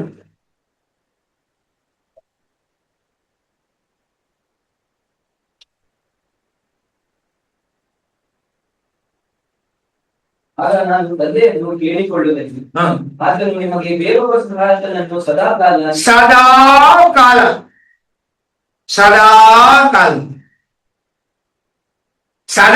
ಪವಿತ್ರಾತ್ಮ ನಿಮ್ಮಲ್ಲಿ ಇದ್ದಾಗ ಕನಸಲ್ಲಿ ಮಾತಾಡ್ತಾನೆ, ದರ್ಶನ ಮಾತಾಡ್ತಾನೆ ಅಂತ ಸಾಧ್ಯ ಇರೋದು. ನಿಮ್ಮಲ್ಲಿ ಇದ್ದಾಗ ಅವನು ಬರೀತಾನೆ, ಮನಸ್ಸಾಕ್ಷಿ ಮೂಲಕ ಮಾತನಾಡ್ತಾನೆ. ಹೊಸ ಮನಸ್ಸಾಕ್ಷಿ ಕೊಡಲ್ಲ, ನಿಮ್ಮ ಮನಸ್ಸಾಕ್ಷಿನೇ ಶುದ್ಧ ಮಾಡ್ತಾರೆ ಅಷ್ಟೇ. ಹಳೆ ಮನಸ್ಸಾಕ್ಷಿ ಇದೆ, ನಿಮಗೆ 2 ಮನಸ್ಸಾಕ್ಷಿ ಇದೆ. ಪವಿತ್ರಾತ್ಮ ಕೆಲಸ ಓದಿ ಗಲಾತಿನವರಿಗೆ ಬರುವ ಪತ್ರಿಕೆ 5ನೇ ಅಧ್ಯಾಯದ ವಚನ, ಗಲಾತ್ಯ 5:17. ಯಾಕಂದ್ರೆ ಶರೀರ ಭಾವವು ಅಭಿಲಾಷಿಸುವುದು ಆತ್ಮನಿಗೆ ವಿರುದ್ಧವಾಗಿದೆ, ಆತ್ಮನು ವಿನಾಶಿಸುವುದು ಶರೀರ ಭಾವಕ್ಕೆ ವಿರುದ್ಧವಾಗಿ ನಿಮ್ಮೊಳಗೆ ನಿಂತ್ಕೊಂಡು ಆಸೆ ಹುಟ್ಟಿಸ್ತಾನೆ. ಬೆಳಿಗ್ಗೆ ಬಾಗಿಲು ಏಳಿಸ್ತಾನೆ ನಿಮ್ನ. ಮಗ ಸಂಡೆ ಕಣು ಹೋಗೋ ದೇವ್ರ ಆರಾಧನೆಗೆ ಟಿಫನ್ ಮಾಡಿಲ್ಲ. ಇದೀ ಮನುಷ್ಯ ಯಾವುದು? ಹೋಗು ದೇವರ ಆರಾಧನೆ ಹೋಗ್ಬೇಕಲ್ವ ನೀನು ಅಂತ ಹೇಳೋದು ಯಾವುದು? ದೇವರ ಆತ್ಮ. ನಿನ್ನ ಮನಸ್ಸು ಏನಾಗ್ತದೆ? ಬಿಡ, ಸಂಡೇ ನಿನಗೆ ರೆಸ್ಟ್ ಸಿಕ್ಕೋದು ರೆವಿನ್ಯೂ ಡಿಪಾರ್ಟ್ಮೆಂಟ್ ಟೆನ್ಷನ್ ಆಗಿರ್ತದೆ. ಮಲ್ಕೊಳ್ಳೋದು ಅರ್ಧ ಗಂಟೆ ಮಲ್ಕೊಂಡ್ರೇನು? ಲೇಡೀಸ್ ಇವ ಕಾಲ ಬಿಟ್ಟು ಕೀ ಅಂತಾನೆ ಇರ ಸರ ಹಾಕೊಂಡಿಲ್ಲ, ಇರ ಅರ್ಧ ಹಾಕೊಂಡಿಲ್ಲ, ಇರ ಹೋಯ್ತು ಹೋಗಮ್ಮ, ಲೇಟ್ ಆಯ್ತು ಸರ ಹೋಗಮ್ಮ, ಇರ ಅಲ್ಲಿ ಸಮಯ ನೋಡಿದ್ರೆ ಏನ್ ಅನ್ಕೋತಾರೆ ಅಂತ ಮೊಳಕಂತ ಹಾಕೋತಿರ್ತು. ಎರಡು ಮನಸ್ಸಿದೆ. ಪವಿತ್ರ ಆತ್ಮ ನಿಮ್ಮ ಜೊತೆಯಲ್ಲಿ ಏನು ಅವನು ಏನ್ ಮಾಡ್ತಾನಂತೆ? ಆಸೆ ಹುಟ್ಟಿಸ್ತಾನಂತೆ. ಅಮ್ಮ ಹೋಗಮ್ಮ, ಹೋಗಮ್ಮ, ಮಾಡಮ್ಮ ಮಾಡ್ತಾರೆ ಹೋಗು. ಅಲ್ಲಿ ಇಲ್ವಾ ಯಾರು ಫ್ರಾನ್ಸಿ ಡೇವಿಡ್ ಇಲ್ವಾ? ಮಾಡ್ತಾರೆ ಹೋಗು. ನೀವು ಪವಿತ್ರ ಆತ್ಮ ನಿಮ್ಮಲ್ಲಿ ಇಟ್ಕೊಂಡು ಕನಸು ದರ್ಶನ ಮಾತಾಡೋದಲ್ಲ, ನಿಮ್ಮಲ್ಲಿ ಇರೋನೆ. ಇದು ಎಲ್ಲಿವರೆಗೂ ನಿಮ್ಮಲ್ಲಿ ಇರ್ತಾನೆ, ಸದಾಕಾಲ ನಿಮ್ ಜೊತೆಗಿರ್ತಾನೆ. ಓದಿ ರೋಮಪುರದವರಿಗೆ ಬರೆದ ಪತ್ರಿಕೆ 8ನೇ ಅಧ್ಯಾಯ 5ರಿಂದ 8 ವಚನ ಬಹಳ ಚೆನ್ನಾಗಿ ಬರೀತಾನೆ ಪೌಲನಿಗೆ. ಎಷ್ಟು ಸುಂದರವಾಗಿದೆ ಅಂದ್ರೆ ನೀವು ಅರ್ಥ ಮಾಡ್ಕೊಳ್ಬೇಕಲ್ವ ಇದನ್ನೆಲ್ಲ. ಈ ಚೋಡ್ ಬಿಡ್ತಾರಲ್ಲ, ಕನಸು ಬಿತ್ತು, ಅದು ಬಿತ್ತು, ಇದು ಬಿತ್ತು ಅಂತ. ಶರೀರ ಭಾವವನ್ನು ಅನುಸರಿಸುವವರು ಅದಕ್ಕೆ ಸಂಬಂಧಪಟ್ಟವುಗಳ ಮೇಲೆ ಮನಸ್ಸಿರುತ್ತಾರೆ. ಪವಿತ್ರಾತ್ಮ ಅನಿಸುವವರು ಪವಿತ್ರಾತ್ಮನಿಗೆ ಸಂಬಂಧಪಟ್ಟವುಗಳ ಮೇಲೆ ಮನಸ್ಸಿರುತ್ತಾರೆ. ಶರೀರ ಭಾವದವುಗಳ ಮೇಲೆ ಮನಸ್ಸಿರುವುದು ಮರಣ. ಪವಿತ್ರಾತ್ಮ ನಾವುಗಳ ಮೇಲೆ ಮನಸ್ಸಿರುವುದು ಜೀವವು. ಎಷ್ಟು ಚೆನ್ನಾಗಿ ಪವಿತ್ರಾತ್ಮ ನಿಮ್ಮಲ್ಲಿ ಸೇರ್ಕೊಂಡು ಕೆಲಸ ಮಾಡ್ತಾನೆ. ಮಗಳೇ ಬೇಡಮ್ಮ, ಮಗ ಬೇಡಮ್ಮ, ಮಾಡಿಲ್ಲ ನಿಮ್ ಜೊತೆಲಿ ಮಾಡಿಲ್ಲ. ಪವಿತ್ರಾತ್ಮ ಮಾತಾಡ್ತಿಲ್ಲ ಕನ್ಸು ಬೀಳ್ತದ ನಿಮಗೆ? ಕನ್ಸು ಬೀಳೋದಾಗಿದ್ರೆ ನೀನು ಪವಿತ್ರಾತ್ಮನೇ ಬಂದಿಲ್ಲ ನಿನ್ನಲ್ಲಿ.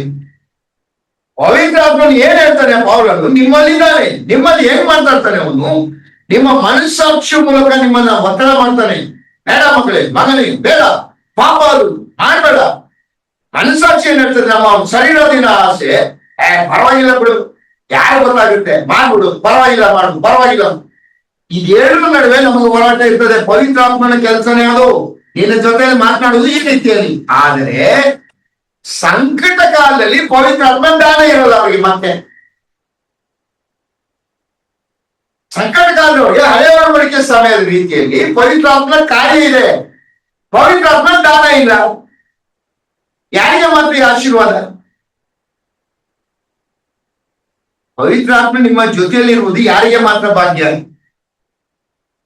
ಸಭಾಕಾಲ ವಿಶ್ವಾಸಿಗಳು. ಸಭೆ ಒಯ್ಯಲ್ಪಡ್ತದೆ. ಸಭೆ ಒಯ್ಯಲ್ಪಟ್ಟಾಗ ಏನಾಗ್ತದೆ? ಎತ್ತಲ್ಪಡ್ತಾನೆ. ನೀವು ಓದಿದ್ರಲ್ಲ, ನೀವು 2 Thessalonians 7ರಿಂದ 8 ವಚನದಲ್ಲಿ ಕ್ರಿಸ್ತ ವಿರೋಧಿ ಅಡ್ಡಿಪಡಿಸುವವನು ಈಗಲೂ ಲೋಕದಲ್ಲಿದ್ದಾನೆ, ಅದರಿಂದ ಕ್ರಿಸ್ತ ವಿರೋಧಿ ಕಾರಣ ಬರಕ್ಕಾಗ್ತಾ ಇಲ್ಲ. ಅಡ್ಡಿಪಡಿಸ ತೆಗೆದುಬಿಟ್ಟ ಮೇಲೆ ಅವನು ಪ್ರತ್ಯಕ್ಷನಾಗ್ತಾನೆ. ಸಂಕಟ ಕಾಲದಲ್ಲಿ ಪ್ರತ್ಯಕ್ಷನಾಗ್ತಾನೆ. ಅಂದ್ರೆ ಸಂಕಟ ಕಾಲದಲ್ಲಿ ಪವಿತ್ರಾತ್ಮನು ವಿಶ್ವಾಸಿಯ ಜೀವಿತದಲ್ಲಿದ್ದು ಅಡ್ಡಿಪಡಿಸುವ ಕಾರ್ಯ ಇರಲ್ಲ. ಅಂದ್ರೆ ವಿಶ್ವಾಸಿಗೆ ದಾನ ಆಗಲ್ಲ. ಆಗ ಹಳೆಯ ಒಡಂಬಡಿಕೆ ಸಮಯದ ರೀತಿಯಲ್ಲೇ ಆ ದಿವಸಗಳಲ್ಲಿ ಪವಿತ್ರಾತ್ಮನ ಅವರಲ್ಲಿ ದಾನವಾಗದೇ ಇರುವುದರಿಂದ ಮತ್ತೆ ದೇವರು ಕನಸುಗಳ ಮೂಲಕ, ದರ್ಶನಗಳ ಮೂಲಕ ಮಾತನಾಡ್ತಾನೆ. ಯಾವಾಗ? ಸಂಕಟ ಕಾಲದಲ್ಲಿ. ಅದನ್ನ ಯೋವೇಲನು ಬರೀತಾ ಇದ್ದಾನೆ, ಪೇತ್ರನು ಅದನ್ನ ತೋರಿಸ್ತಾ ಇದ್ದಾನೆ. ಸಂಕಟ ಕಾಲದಲ್ಲಿ ಪವಿತ್ರಾತ್ಮನ ದಾನ ಎಲ್ಲರಿಗೂ ಆಗದೆ ಇರುವುದರಿಂದ ಮತ್ತೆ ದೇವರು ಪವಿತ್ರಾತ್ಮನು ದರ್ಶನಗಳ ಮೂಲಕ, ಕನಸುಗಳ ಮೂಲಕ, ನಿಮ್ಮ ಯವಸ್ಥರ ಮೂಲಕ ಮಾತನಾಡ್ತಾನೆ. ಈಗ ಅದು ಅವಶ್ಯಕತೆ ಇಲ್ಲ. ಈಗ ಕನಸು ದರ್ಶನ ಮಾತನಾಡುವ ಸಮಯ ಅಲ್ಲ. ಈಗ ಮಾತನಾಡುವ ಸಮಯ ಹೇಗೆ? ತಿರ್ಗ ವಾಕ್ಯ ಅಂದ್ರೆ ಮನಸ್ಸಾಕ್ಷಿ. ಯಾಕಂದ್ರೆ ಈಗ ಎಲ್ಲಿದ್ದಾನೆ ಪವಿತ್ರಾತ್ಮ? ನಮ್ಮಲ್ಲಿದ್ದಾನೆ. ನನಗೆ ಕನಸು ಮೂಲಕ, ದರ್ಶನ ಮೂಲಕ ಮಾತನಾಡ್ತಾನೆ ಅಂದ್ರೆ ಅರ್ಥ ಏನು? ಪವಿತ್ರಾತ್ಮನು ನಿಮ್ಮಲ್ಲಿ ಇಲ್ಲ. ಅರ್ಥ ಆಯ್ತಾ? ಅರ್ಥ ಆಗ್ಲಿಲ್ವಾ? ಅರ್ಥ ಆಯ್ತಾ ಅಂತ ಆಗ್ಲಿಲ್ವಾ? ನಾನ್ ಕನ್ಸು ಬಿತ್ತು, ದರ್ಶನ ಆಯ್ತು, ದೇವರ ಹತ್ರ ಬಂದು ಹೇಳ್ಬಿಟ್ಟು ಅದಂತ ಏನ್ ಮಾಡ್ತೀರಿ? ಹ? ನನಗೆ ಮುಂಚೆ ಹೇಳಿದಾನೆ ನೀವು ಬರ್ತೀರಿ ಅಂತ ಗೊತ್ತಿತ್ತು ಅಂತ ಹೇಳಿದ್ರು. ನೋಡ್ರಿ, ನಾನು ಯಾಕೆ ಇದನ್ನು ಹೇಳ್ತೀನಿ ಅಂದ್ರೆ, ಈ ದಿವಸಗಳಲ್ಲಿ ನಾವು ತಪ್ಪಿ ಹೋಗುವಂತ ರೀತಿ ಈ ದೇವರ ವಾಕ್ಯದಲ್ಲಿ ಬಹಳ ವಿಸ್ತಾರವಾಗಿದೆ. ಎಲ್ಲ ಸಂಗತಿಗಳು, ಮರ್ಮಗಳು ನಮಗೆ ಬಹಳ ಸುಂದರವಾಗಿ ಕೊಡಲ್ಪಟ್ಟಿದೆ. ಗಮನಿಸ್ರಿ, ಪೇತ್ರನು ಏನ್ ಹೇಳ್ತಾ ಇದ್ದಾನೆ? ಕನ್ವಿನ್ಸ್, ಯಹೂದ್ಯರನ್ನ ಕನ್ವಿನ್ಸ್ ಮಾಡ್ಲಿಕ್ಕೆ, ನೀವು ಇವರು ಮದ್ಯಪಾನ ಮಾಡಿದ್ದೀರಿ ಅಂತೀರಿ. ಖಂಡಿತ ಇಲ್ಲ. ನಿಮ್ಮ ಯೋಗೇಲ ಹೇಳಿದಾನೆ, ನಿಮ್ಮ ಅಂತ್ಯಕಾಲ ಸಂಕಟ ಕಾಲದಲ್ಲಿ ಮತ್ತೆ ದರ್ಶನ ಕನಸುಗಳ ಮೂಲಕ ಮಾತನಾಡ್ತಾನೆ. ಯಾಕಂದ್ರೆ ದಾನ ಇರುವುದಿಲ್ಲ.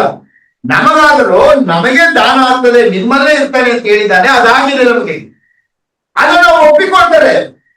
ಅವನು ಯೋಗೇಲ ಸಂಗತಿಯನ್ನ ನಿಮ್ಮ ಪ್ರವಾದಿ ಹೇಳಿದಾನಲ್ಲೋ, ಪವಿತ್ರಾತ್ಮನ ದಾನ ಆಗ್ತದೆ ಅಂತ್ಯಕಾಲದಲ್ಲಿ ಅಂತ ಹೇಳಿದಾನೆ. ನಮ್ಮ ಸಭೆ ಕಾಲದಲ್ಲಿ ಇದಾಗ್ತದೆ ಅಂತ ಕ್ರಿಸ್ತನ್ ನಾವು ಹೇಳೋಗಿದ್ದ, ಅದಾಗಿದೆ ಅಂತಾನೆ.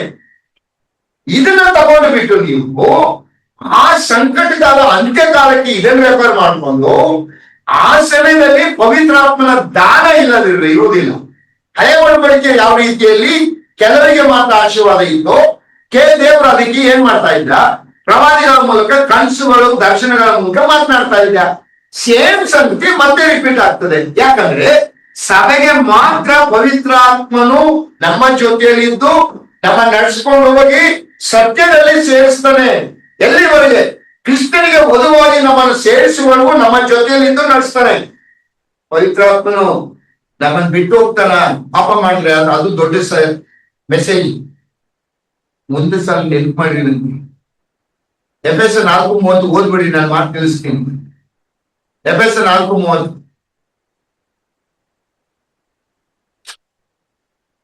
ದೇವರ ಪವಿತ್ರಾತ್ಮನನ್ನು ದುಃಖಪಡಿಸಬೇಡಿರಿ, ಆತನಲ್ಲಿಯೇ ವಿಮೋಚನೆಯ ದಿನಕ್ಕಾಗಿ ಮುದ್ರೆ ಹೊಂದಿದ್ದೀರಲ್ಲ. ಪವಿತ್ರಾತ್ಮನು ಒಂದು ಸಲ ನಮ್ಮಲ್ಲಿ ಬಂದ್ರೆ ಎಲ್ಲಿವರೆಗೂ ಇರ್ತಾನಂತೆ? ಇಲ್ಲ ಇಲ್ಲ, ಅಲ್ಲಿದೆ ಅಲ್ಲ. ಯಾವ್ದು ವಿಮೋಚನೆ ದಿವಸ?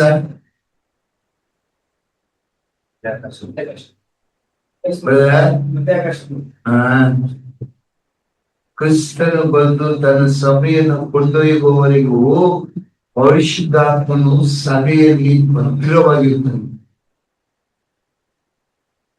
ಬಿಟ್ಟೋಗಲ್ಲ. ಸಭೆ ಒಯ್ಯಲ್ಪಡುವಾಗ ಮಾತ್ರ ಪವಿತ್ರಾತ್ಮ ನಮ್ಮ ಜೊತೆಗೆ ತನ್ನ ವಾಸಸ್ಥಾನ ಬದಲು ಮಾಡ್ತಾನೆ. ಸಂಕಟ ಕಾಲದಲ್ಲಿರುವವರಿಗೆ ಪವಿತ್ರಾತ್ಮನ ದಾನ ಇಲ್ಲ. ಅದರಿಂದ ಮತ್ತೆ ಕನಸು ದರ್ಶನಗಳ ಮೂಲಕ ಅಂತ್ಯಕಾಲದಲ್ಲಿ ಮಾತನಾಡ್ತಾನೆ. ಅದನ್ನ ಯೋವೇಲು ಬರೀತಾ ಇದ್ದಾನೆ. ಅದನ್ನ ತಗೊಂಡು ಬಂದ್ಬಿಟ್ಟು ಈಗ ನನಗೆ ಕನಸು ಬಿತ್ತು, ದರ್ಶನ ಆಯ್ತು ಅಂತ ಹೇಳಿದ್ರೆ ಏನ್ ಹೇಳ್ತಾ ಇದ್ದೀರಿ ನೀವು? ಹೇಳಿ, ನೀವೇ ಹೇಳಿ ನನಗೆ. ಪವಿತ್ರ ಆತ್ಮನು ನಮ್ಮಲ್ಲಿ ಬಂದಿಲ್ಲ, ದೇವರು ಕಳಿಸ್ಕೊಟ್ಟಿಲ್ಲ. ಪವಿತ್ರ ಆತ್ಮನು ಹಳೆಯ ಒಡಂಬಡಿಕೆ ರೀತಿಯಲ್ಲೇ ಇನ್ನೂ ಪರಲೋಕದಲ್ಲಿ ಇದ್ದಾನೆ, ಕನಸುಗಳ ದರ್ಶನ ಮುಖ ಮಾತನಾಡ್ತಾ ಇದ್ದಾನೆ ದೇವ ಹೇಳ್ತಲ್ಲ. ಇದೆಲ್ಲ ವಾಕ್ಯಗಳನ್ನು ತಿರಸ್ಕಾರ ಮಾಡ್ಬೇಕಾಯ್ತು. ನನಗ್ ಗೊತ್ತಿಲ್ಲಪ್ಪ, ನಿಮ್ಗೆ ಎಕ್ಸ್ಪೀರಿಯನ್ಸ್ಗಳು ತುಂಬಾ ಇರ್ತವೆ. ಆಗಿದೆ ಆಗಿದೆ. ಪವಿತ್ರಾತ್ಮನ ಮಾತನಾಡಿದ್ದು ಏನು ಗೊತ್ತಾಗ್ಲಿಲ್ಲ. ತಲೆ ಮೇಲೆ ತಟ್ಟೋದು ಅದೆಲ್ಲ ಬಿಟ್ಬಿಡಿ, ಅದೆಲ್ಲ ನಿಮ್ಮಲ್ಲಿ ಇದ್ದಾನೆ. ನಿಮ್ಮಲ್ಲಿ ಹೆಂಗ್ ಮಾತಾಡ್ತಿದ್ದಾನೆ? ಮನಸಾಕ್ಷಿ ಮೂಲಕ ಮಾತಾಡ್ತಿದ್ದಾನೆ ಇಲ್ವ? ಮಾತಾಡ್ತಿದ್ದಾನೆ ಇಲ್ವ? ಅಷ್ಟು ಮಾತಾಡ. ಬಟ್ ನಾವು ಕೇಳಿಗಳು ಪಾಪ ಒಂದು ಒಳಗ್ ಬಂದ್ಬಿಟ್ಟಿದ್ದಾನೆ, ಬಿಟ್ಟು ಹೋಗಕ್ಕಾಗಲ್ಲ. ಒಂದ್ಸಲ ಪವಿತ್ರಾತ್ಮ ನಿಮ್ಮಲ್ಲಿ ಬಂದ್ಬಿಟ್ಟು ರಕ್ಷಣೆ ಹೊಂದಿದ್ಮೇಲೆ ನಿಮ್ಮಲ್ಲಿ ಬರ್ತಾನೆ. ಬಂದ ಮೇಲೆ ಅದು ನೀವು ಬಿಟ್ಟು ಹೋಗಕ್ಕಾಗಲ್ಲ. ಬಿಟ್ಟು ಹೋಗಕ್ಕಾಗಲ್ಲ. ಅದು ಎಲ್ಲಿವರೆಗೂ ನಿಮ್ಮ ಜೊತೆಲಿ ಇರಬೇಕು. ಐದರ್ ನೀವು ಲೋಕ ಯಾತ್ರೆ ಮುಗಿಸ್ಬೇಕು, ಇಲ್ಲ ಕ್ರಿಸ್ತನ್ ಬರ್ಬೇಕು. ಅಲ್ಲಿವರೆಗೂ ನಿಮ್ಮಲ್ಲೇ ಇರ್ತಾನೆ, ಬಿಟ್ಟು ಹೋಗಿಲ್ಲ. ನೀವು ಭಯಂಕರ ಪಾಪ ಮಾಡ್ಬಿಟ್ರೆ, ಭಯಂಕರ ಪಾಪ ಮಾಡ್ಬಿಟ್ರೆ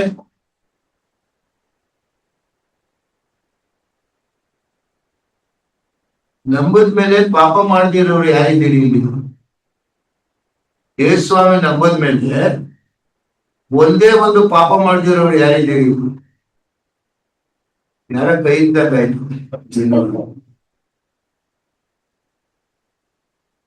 ಸ್ವಾಮಿ ನಂಬದ ಮೇಲೆ ಒಂದೇ ಒಂದು ಪಾಪ ಮಾಡದೇ ಇರೋರು ಯಾರಿದ್ದೀವಿ? ಯಾರಿಲ್ಲ. ಒಂದೇ ಯಾರ ಒಂದೇ ಇಟ್ಟು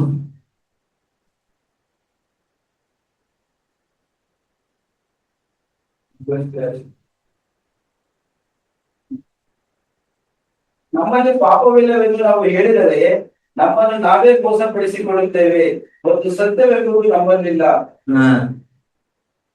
ಹಾಗಾದ್ರೆ ಪವಿತ್ರಾತ್ಮ ಸುಮ್ಮನೆ ಇರ್ತಾನೆ. ಹೆಂಗಾರು ಮಾಡ್ಕೊಂಡಿರಪ್ಪ ನಾನಂತ ಇರ್ತೀನಿ ಅಂತ ಇರ್ತಾನ. ಇರ್ತಾನ. ದೇವ್ರ ಚಿತ್ತ ಆದ್ರೆ ಮುಂದೆ ಬಂದಾಗ ಮಾಡೋಣ. ದೇವ್ರು ತಾನೇ ವಾಕ್ಯನ ಆಶಿಸ್ಲಿ, ಕರ್ತನ ಸ್ವರ್ಗವಾಗಲಿ. ನಾನು ಕರೆದು ಆಶೀರ್ವಾದ ಕೊಟ್ಟಂತ ಸಭಾ ನಾಯಕರಿಗೂ ನಿಮ್ಮ ಮೇಲೆ ಬಂದಿರಿಸುತ್ತೆ. ದೇವರು ನಿಮ್ಮ ಆಶೀರ್ವದಿಸಿ.